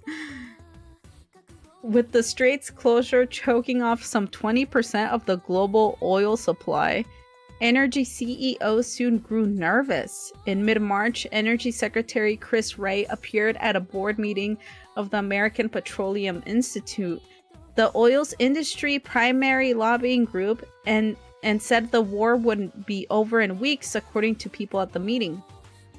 The energy leaders have at times worried that war would drive up prices far more than the White House seemed to appreciate if Trump continued an escalation that matched his rhetoric. People familiar with the matter said. Yeah. Trump vacillated. People close to him said, between considering economic worries and calls with advisors, including Wright and Treasury Secretary Scott Bessent, and insisting that he was going to keep the war going, he told advisors that they needed to watch the markets, and his words often moved them. But Trump quickly began ruminating on how the military action could turn into a catastrophe. That's insane. Speaking to Republican lawmakers in Dora, Florida, a little over a week into the war, Trump ticked through Democratic presidents who oversaw foreign policy debacles, including withdrawal from Afghanistan under President Joe Biden.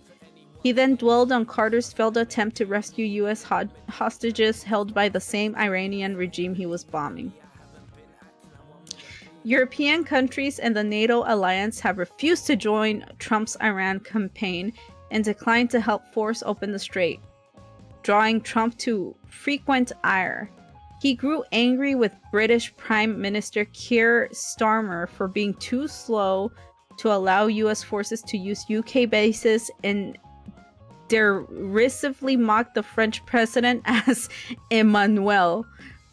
Why is that an offensive term? Why is he calling him Emmanuel? Dragging out the syllables in the exaggerated French accent. Oh, he was being like Emmanuel.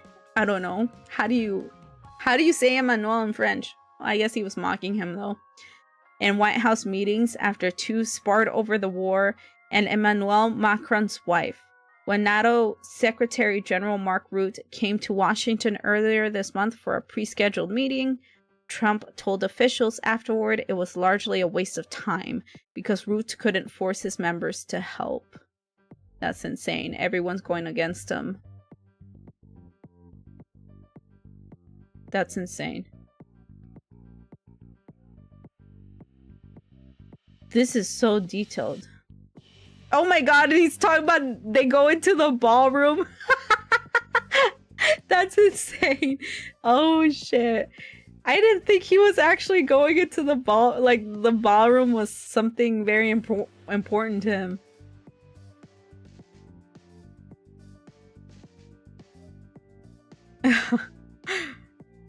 Okay, I'm almost running out of time here.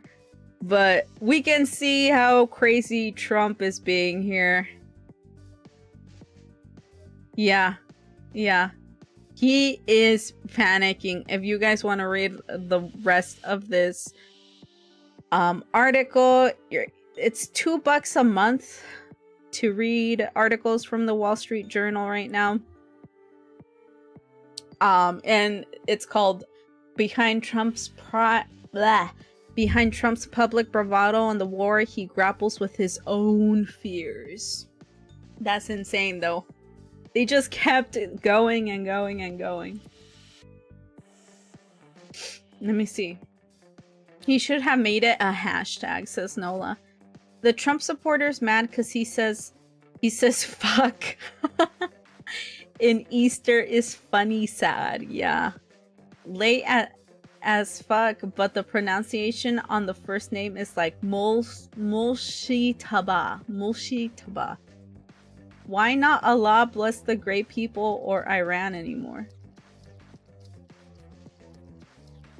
Why not Allah bless the great people of Iran anymore? What? You know, they say that we became childlike the more we get older, and he is living proof of it, but not gonna lie, I can't say his tantrums are childlike. I mean, I feel like this is a good representation of adults that have a lot of privilege and don't care about others, you know? I think this clocks out. Hearing about those human chains was one of the first times I was genuinely awestruck by bravery, says MHN5. No, yeah, I was touched as well. I was touched. No, yeah, but this fucking article is amazing. But I'm running out of time, and tomorrow's gonna be a very busy day, chat. So I'll try to be quicker here. That article was such a good call out, but yet again there was like slight propaganda against Iran. It was very slight, but you see it more clearly when you watch one of the writers talk about it in an interview with let me see, who was it? MS Now. Okay, so this is an interview with one of the writers. Welcome back. The Wall Street Journal is out with new reporting from behind the scenes at the White House entitled, "Despite his public bravado, President Trump is grappling with his own fears regarding Iran." According to the Journal, the operation to extract 2 airmen whose jet was shot down over Iran this month was followed by hours of the president screaming at aides, quote, "Images of the 1979 Iranian hostage crisis, one of the biggest international policy failures of a presidency in recent times, had been looming large in his mind." The paper reports the president is dealing with his own fear about ordering troops into harm's way. Trump has resisted sending American soldiers to take Karg Island, for example, the launch point for 90% of Iran's oil exports. While he was told the mission would succeed and the territory's capture would give the U.S. access to the strait, he worried there would be unacceptably high American casualties. Still, he has made risky pronouncements without input from his national security team, including his post about plans to destroy the Iranian civilization, saying seeming unstable could help spur the Iranians to negotiate. Yeah, she also had troubles reading that. Thrives on drama is bringing an even more intense version of his unorthodox maximalist approach to a new situation, fighting a war. He is veering between belligerent and conciliatory approaches and grappling behind the scenes with just how badly things could go wrong. Joining us now, the co-author of that piece, White House reporter for the Wall Street Journal, Annie Linsky. So, Annie, what else are you hearing about the president's feelings about this behind the scenes? It seems to match pretty well, or track pretty well, with the way Iran is responding, which anybody with a sense of how things go with Iran is not surprised about. Yeah, Micah, my colleague Josh Josty and I set out to try to draw a portrait of the president at war.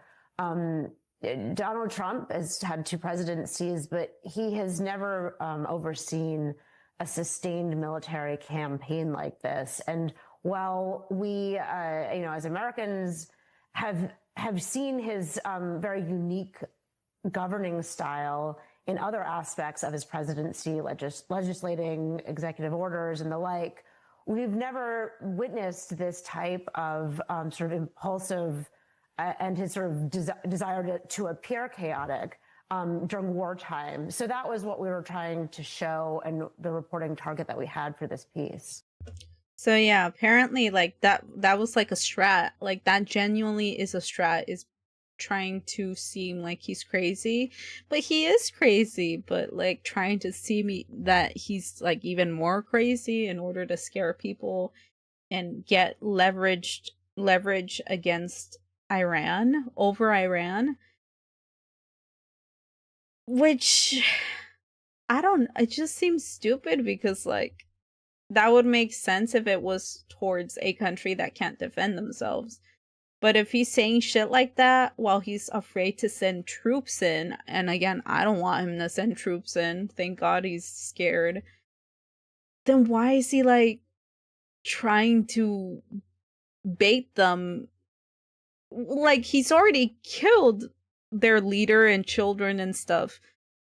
He doesn't need to really bait them. He doesn't need to be crazy. He already is crazy. It doesn't make sense.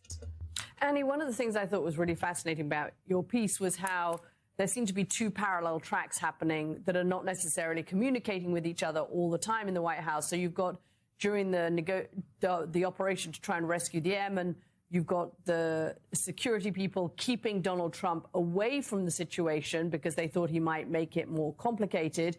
But then at the same time, you've also got the president on his own track launching truth socials about ending a civilization, for example, or praise be to Allah on Easter morning without Praise be to negotiation Allah. and clearing those posts and going through the posts with his national security team. So how much is it the president just Why would he launching say things, and that? how much is it the national security team actually running the operation in the White House?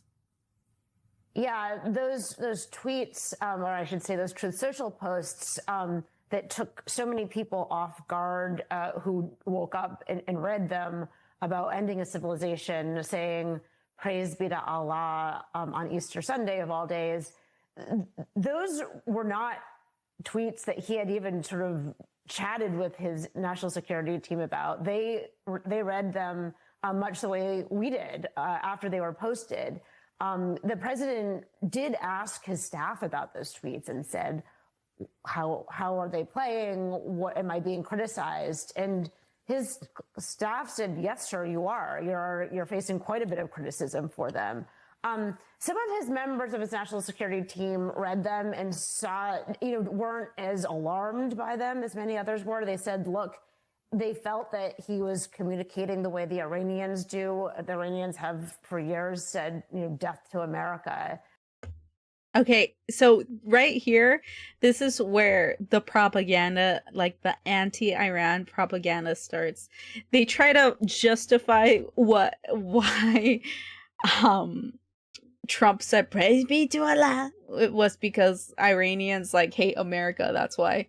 So they're trying. That still doesn't really make sense, because so far, if we look at what the actions of Iran the past 2-3 months, Iran has been trying so hard to be peaceful and to negotiate, especially when it comes to the fucking nuclear deal, that all of this that they're saying is just literally more pro-Israel propaganda to make Iran seem like the only bad guy, okay?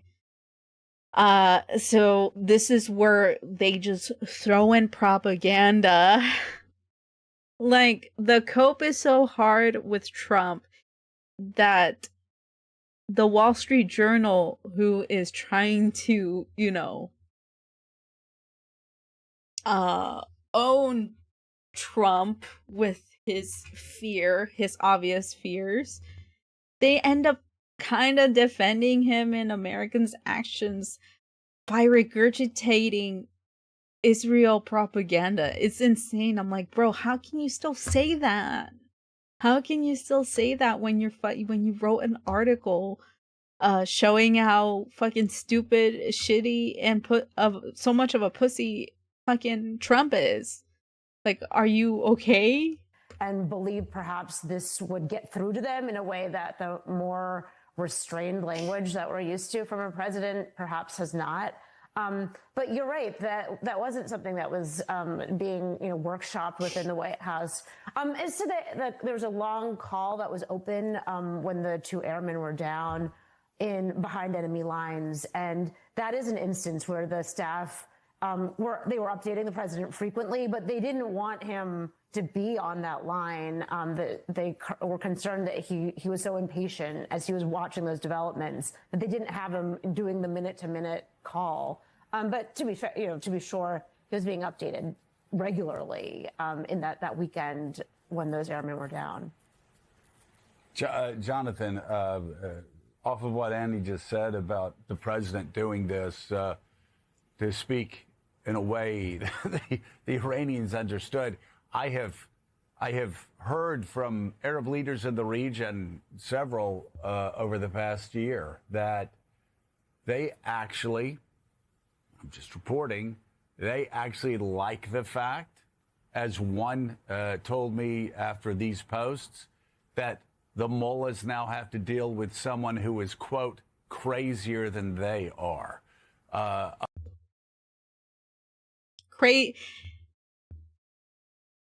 So this fucking guy is saying that Iranians,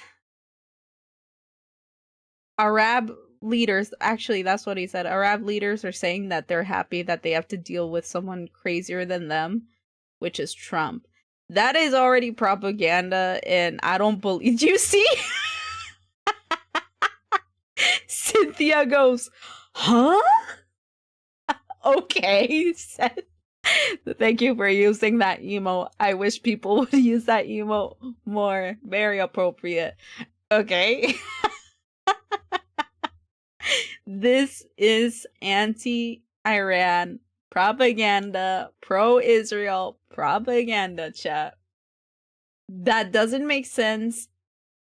It's most likely a lie. I think this guy's lying. He doesn't even give a source to his source. He just says Arab leaders. He's like, I heard that they're happy that Trump is crazier than them. I don't think Iran would call themselves crazy, right? Like, I feel like they truly believe what they believe. They respect their beliefs. I don't think they would say that. That's fucking stupid. That is the dumbest claim I've heard. And I wouldn't be surprised if it's a lie. I wouldn't be fucking surprised. That's why, like, the Wall Street Journal and then what is this, MS Now? Very disappointed in them still. Because they have this opportunity to talk shit about Trump and show his failures, but they can't stop LARPing about how Iran or anyone who's on the side of Iran are evil and the main aggressors of all of this. You can't, it's so contradicting, it makes you look stupid and insane, just like Trump. You can't be making a hit piece against Trump and then be like, but Iran is happy that there's someone crazier than them. That doesn't make sense. It doesn't make sense. It's so stupid. Trust me, guys, I spoke with them. They said, we're evil, please attack us. Seriously, guys, I was there. They love Trump, says MHN5. No, yeah, that's literally what this fucking guy is saying here. Get a load of this guy. Yeah, guys, I'm glad that this new crazy person who killed a lot of innocent girls is better than us. Like, come on. Cynthia, MHN5, you guys are right. Like, I'm happy that you guys caught that before I said anything, because it's so contradictory, hypocritical, and stupid. I'm pretty sure he's blatantly lying about this. Thank you for checking in, Kaizen. Gracias gozaimasu. Other diplomats across the region have said he actually thinks like an Arab leader. He doesn't think like an American leader. Donald Trump thinks and talks like the sort of leaders that we grew up with. And if that throws the Iranians off, you Americans may not understand this, but we're totally fine with it, which I found to be fascinating. Yes, I do have a problem with it. I have a problem with all of it.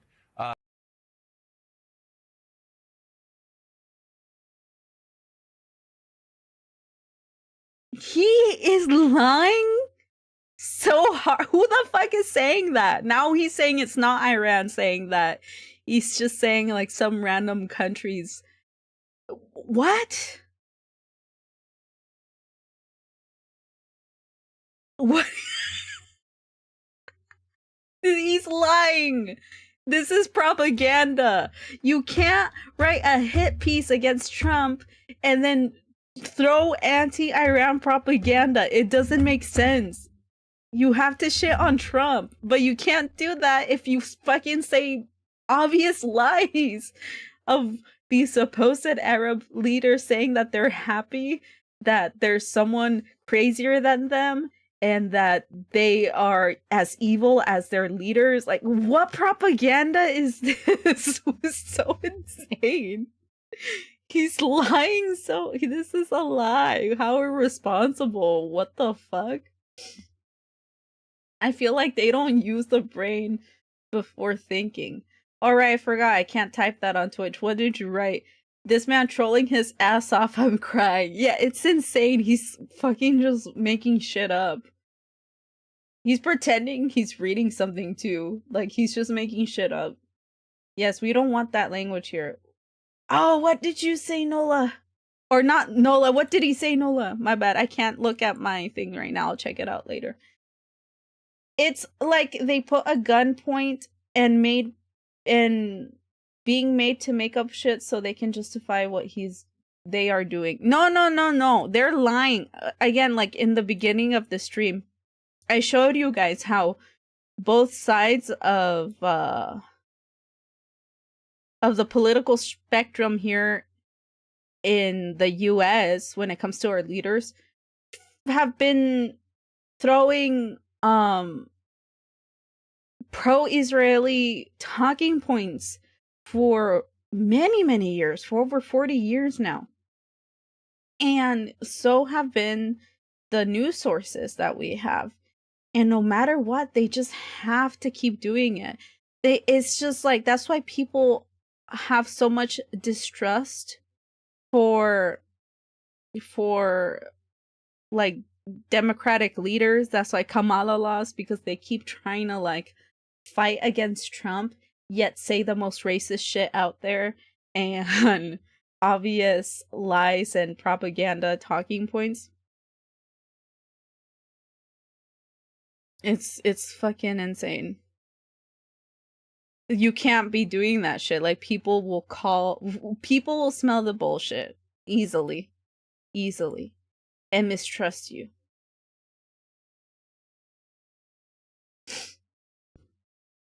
Oh, I just typed. Oh, wait, but are you... I hope you're black, right? Are you black? I hope you are. If you're black, I'm okay with it. I won't read it. I'm sorry. No, it's okay. Wait, oh, did did Twitch auto mod you? Is that what happened? Okay. I understand now.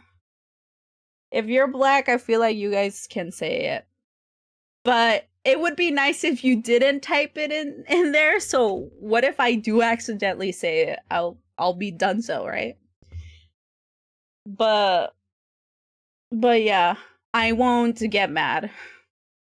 It's just safer. It's more like it's safer for me, but I can totally understand like wanting to say it because it's just a part of your speech. So I don't mind. Maybe if you write it. Wait, but if it's auto-modded, then it's fine, right? I don't know. Yeah, I'm not trying to get the stream shut. I'll stick to... Oh, does the stream not... I didn't even realize that. Wait, you can't say that. No, wait, but don't racist people say the N-word on Twitch all the time? I feel like... Oh, man. I feel like a specific biscuit that is salty would get the stream ban, but not the N-word. Because, again, we don't want white racism to take place in the streams. Yeah, the message didn't go through, so it's not visible on screen. Ah, okay. They got racist people money, so different Twitch TOS for them. Ah, true. Okay, I get it now. It's like this guy too. Like he's saying a bunch of like obvious racist shit about the like Arab eaters. Eaters? What? Arab leaders. My bad. Don't eat people, guys. And basically trying to make Iran look bad. It's insane. That said, even this past week, I heard again, as I've been hearing for a year, he's the only American president that can strike fear in the hearts of Iranians. Chat, are you telling me that when Trump... Let me get this straight. Trump threatens to drop a nuclear bomb in Iran, and the people of Iran started forming human chains around bridges, nuclear facilities, and water purification plants to prevent an atomic bomb being dropped on them. That's not fear, buddy. This guy is an idiot. He's a liar, an idiot, and possibly pro-Israel, okay? That is not fear. That is bravery, okay? This is insane propaganda. What incarnation am I hearing right now? Bruh. This propaganda isn't working because anyone with eyes can just see we're on our bullshit. I would say, and also with the And then look at that guy. The other white dude is like, oh, yeah, shut the fuck up. Yes. I don't know if he agrees with him truly or not, but he is. Look at his face. He's so concerned. He's like, can you please stop talking? Look. Wait, where is he? Look at him. He's like, he's either agreeing, hoping this guy shuts up soon, or he wants to fart really bad. I don't know. It's one of those three. Jesus Christ. It's one of those three, chat. That fucking face. That's a meme face. It's kind of working because some people don't use their eyes. They don't even try to hide it no more. No, yeah. These guys aren't hiding it. Like, he's not hiding it. That's why it's failing. Like, I'm glad that you guys in chat can see through the bullshit. You just hear what the fuck this idiot's saying. An idiot who's supposedly condemning Trump and already failing at it just by being racist and lying. Oh yeah. If someone takes a screenshot of his face, I'll add it as a Discord emote. Here, this will be called propaganda. Question mark. Propaganda? If you screenshot this, I'll zoom in and make it an emote on Discord. Screenshot. Now, chat, now. Oh my goodness. Let's see what he says though. I'm gonna play it now. Parts of everybody that lives in Washington and across America. Yeah, no question there. White House aides, as Annie reported, anxious at the time. A lot of them since that post have sounded, well, it worked. Look, they got Iran to agree to the ceasefire. Like, these sets up the table for negotiations, like sort of defending it in retrospect. The madman theory, if you will, that you just outlined, Joe, that it's impossible to predict Trump, so therefore you have to fear the worst. And that's all this was, art of the deal, that stuff. We'll see. But Annie, the other thing that your story illustrates well is, though Trump this time, second term, far more likely to authorize military force than in the first, but he's still hesitant to cross a threshold of deploying ground troops. He's still very nervous about American lives lost, in themselves would be terrible, but also the political ramifications of that. So speak to us about that still, that hesitation, and what we could learn from it as we consider what could come next, because the fate of these negotiations is still very much in doubt. Trump may need to escalate further and actually to get this war to close if it can't be done on the negotiating table in Islamabad the next couple of days. Yeah, I was really struck in talking to some of the people around the president and his advisors and some of his informal advisors, the extent to which he has brought up in conversations Jimmy Carter and how Jimmy Carter's experience in Iran, this exact regime that the President Trump has been bombing, but how Jimmy Carter's experience in Iran has loomed large as he's been weighing what to do, and he has even spoken. The president has spoken publicly. See, this interview already failed, chat. Honestly, it made this fucking good ass article lame. Honestly, Like, they fucked it up so bad. What the fuck? About this in a March event They're in doing so Florida, good he until brought they up Jimmy decided Carter to as he was say talking bullshit about against Democratic, Iran. he was ticking off Democratic failures in foreign policy, but he dwelled at length about Jimmy Carter, something that his friends have said and people who have spoken to him have said he has talked about privately as well. So his hesitance on putting troops on the ground is real. He's very concerned about how that would be. He has not. Wait, now that I'm thinking about it, do you guys think that they're using his fear of not putting troops on the ground as a genuine, like, something to judge him negatively on? It's starting to seem like they want him to literally just have a bloodbath in Iran. I think that's the goal here now. I'm kind of realizing it. This is probably why. So, in a sense, this interview just makes it seem like they want a bloodbath, like they want war. Obviously, I enjoyed the article that we just read. But after seeing this interview, it seems like now they're trying to, by saying propaganda against Iran, it seems like they want a bloodbath. Like, of course, they continue to not humanize Iranians or anyone in the Middle East that is suffering. But the emphasis on not putting troops on the ground in Iran because Trump is afraid of many American soldiers being lost, and not like considering other worse things happening from that.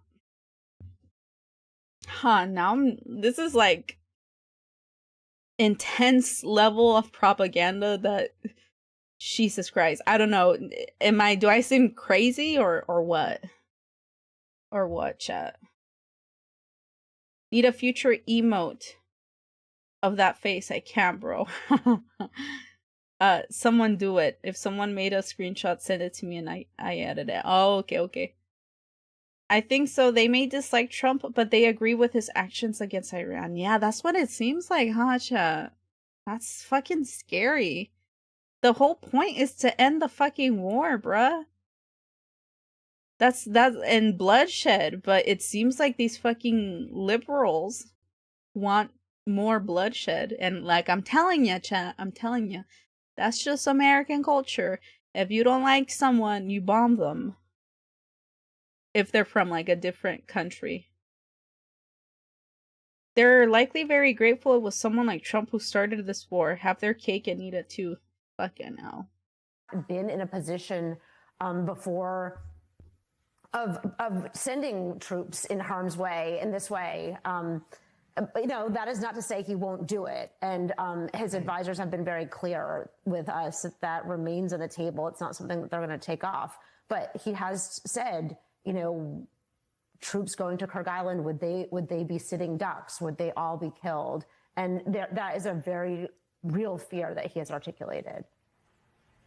And for good reason. And Annie, I couldn't help but notice the picture that accompanied your story, at least when I read it online, had so many parallels with the failed 1980 Operation Eagle Claw, the failed operation to rescue the Iranian hostages back in 1980. Obviously, that parallel haunts the president, doesn't it? It really does. It's something that we have heard he talks about extensively. And this is a time in his life when he was coming of age. He paid close attention to the news, as we know. But he would be he is one of 7 presidents to be bedeviled by this national security threat that Iran has faced. And he has thought about how other presidents have attempted to handle it and failed. So it is on his mind. All right, White House reporter for the Wall Street Journal, Annie Linsky, thank you very much for your reporting. The new reporting is available to read online right now. And yeah, that's something that I noticed after watching this. I immediately was like, okay, they had a really good article. And of course, I was interested in the interview with one of the people that co-wrote the article, right? And then this whole fucking thing, like, huge parts of it dedicated itself to make Iran still look like the enemy. And so I really wanted you guys to see that, because like, even if we're winning against the argument uh that, you know, Trump is doing good and stuff, and we're winning that argument, it's like, no, actually he's not, he sucks and he's a loser.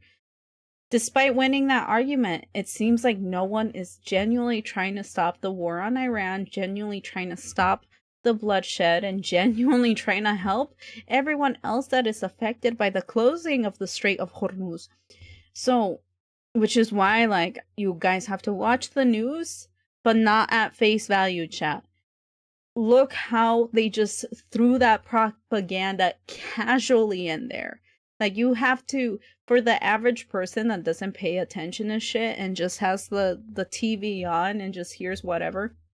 The thing is, chat, is this is why you gotta, like, take time to learn things, educate yourself, or whatever. I guess tune into my streams if I help you do that, or tune into someone else who's you know, trying to learn stuff like this.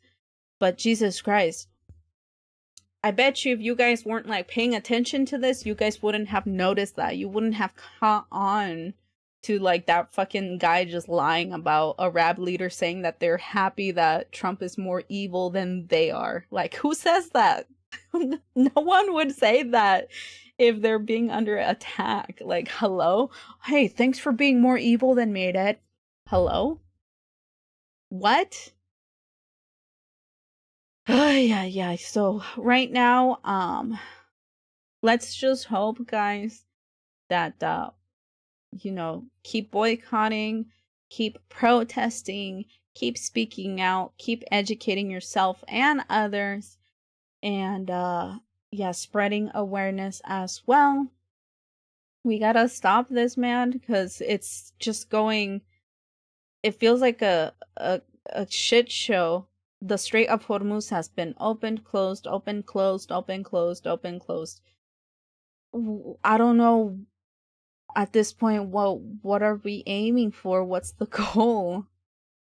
And we have to demand the goal to be to just end the war, give Iran what they want, and stop fucking with other countries, and stop protecting Israel. Stop giving them endless money, weapons, and support. But I gotta go now. It's 1 a.m. my time. I don't know. Like, is it straight up 1 a.m. or is it? Oh my god. It's almost 1:30 a.m. And yeah, I have work tomorrow. It's gonna be a busy day too.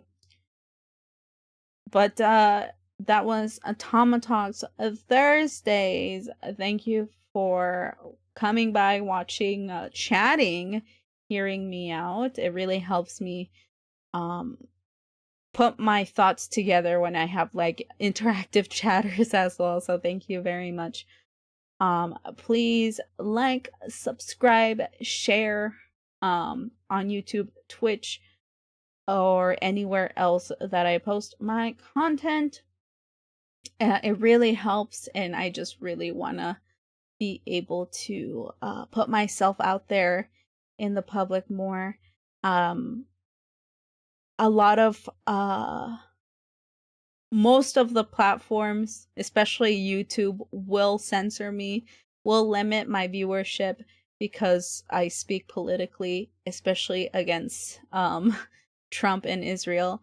So me actually getting more eyes on my content is pretty difficult. Like, I'm shooting myself in the foot here.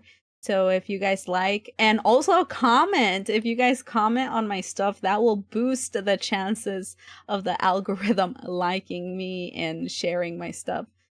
But I understand if you don't wanna, but if you do, I'll be eternally grateful. I have been posting shorts now, so check that out. and I'll be posting more highlights in the coming days. I'm aiming for once or twice a month, so be excited for those. And yeah, tomorrow, what day is it tomorrow? Friday, right? Friday, we will be playing Tomodachi Life again. And with Zaya36, he will be witnessing me creating everyone in my community. I think next up is... Who is next, chat? If you want me to create your me, please go to my Discord and post your references there and your personality and stuff, and I'll make it. It's in the Shindoi hangout section. It's like the first thingy there. And we'll watch our Miis interact with one another. It's gonna be fun and funny. And I'm super excited because, yeah, it's actually a fun game and it's really chaotic. So please check me and Zaya out tomorrow, same time, 11 p.m. JST. Okay. Once again, free Palestine, free Iran, free Lebanon, free any country that is at risk at being colonized by the US and Israel. And speak out, boycott, educate, protest. Okay, y'all? Thank you for checking in, Zaya. Also, I just realized that this doesn't show me anything, but thank you for checking in. Also, I just realized this. It didn't show on my screen, but thank you, NHK, for the 7 stream streak. That is insane. I read your almost 6.9. Okay. We can see that NHK is also coping. Yeah, thank you for the 7-day streak. That's insane. That's actually crazy. And Zaya has checked in 7 times as well. That's also crazy. I support this message. Thank you for supporting this message, Zaya36. Well, yeah, I'll see you guys tomorrow. Later, alligator. Oh my god, thank you for checking in as well, Cynthia. 6 times you've checked in. 6 times. Gracias, gracias. Gozaimasu. Okay, y'all, I'm gonna go to sleep and drink some water. See you guys tomorrow. Bye bye.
Two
してるからいな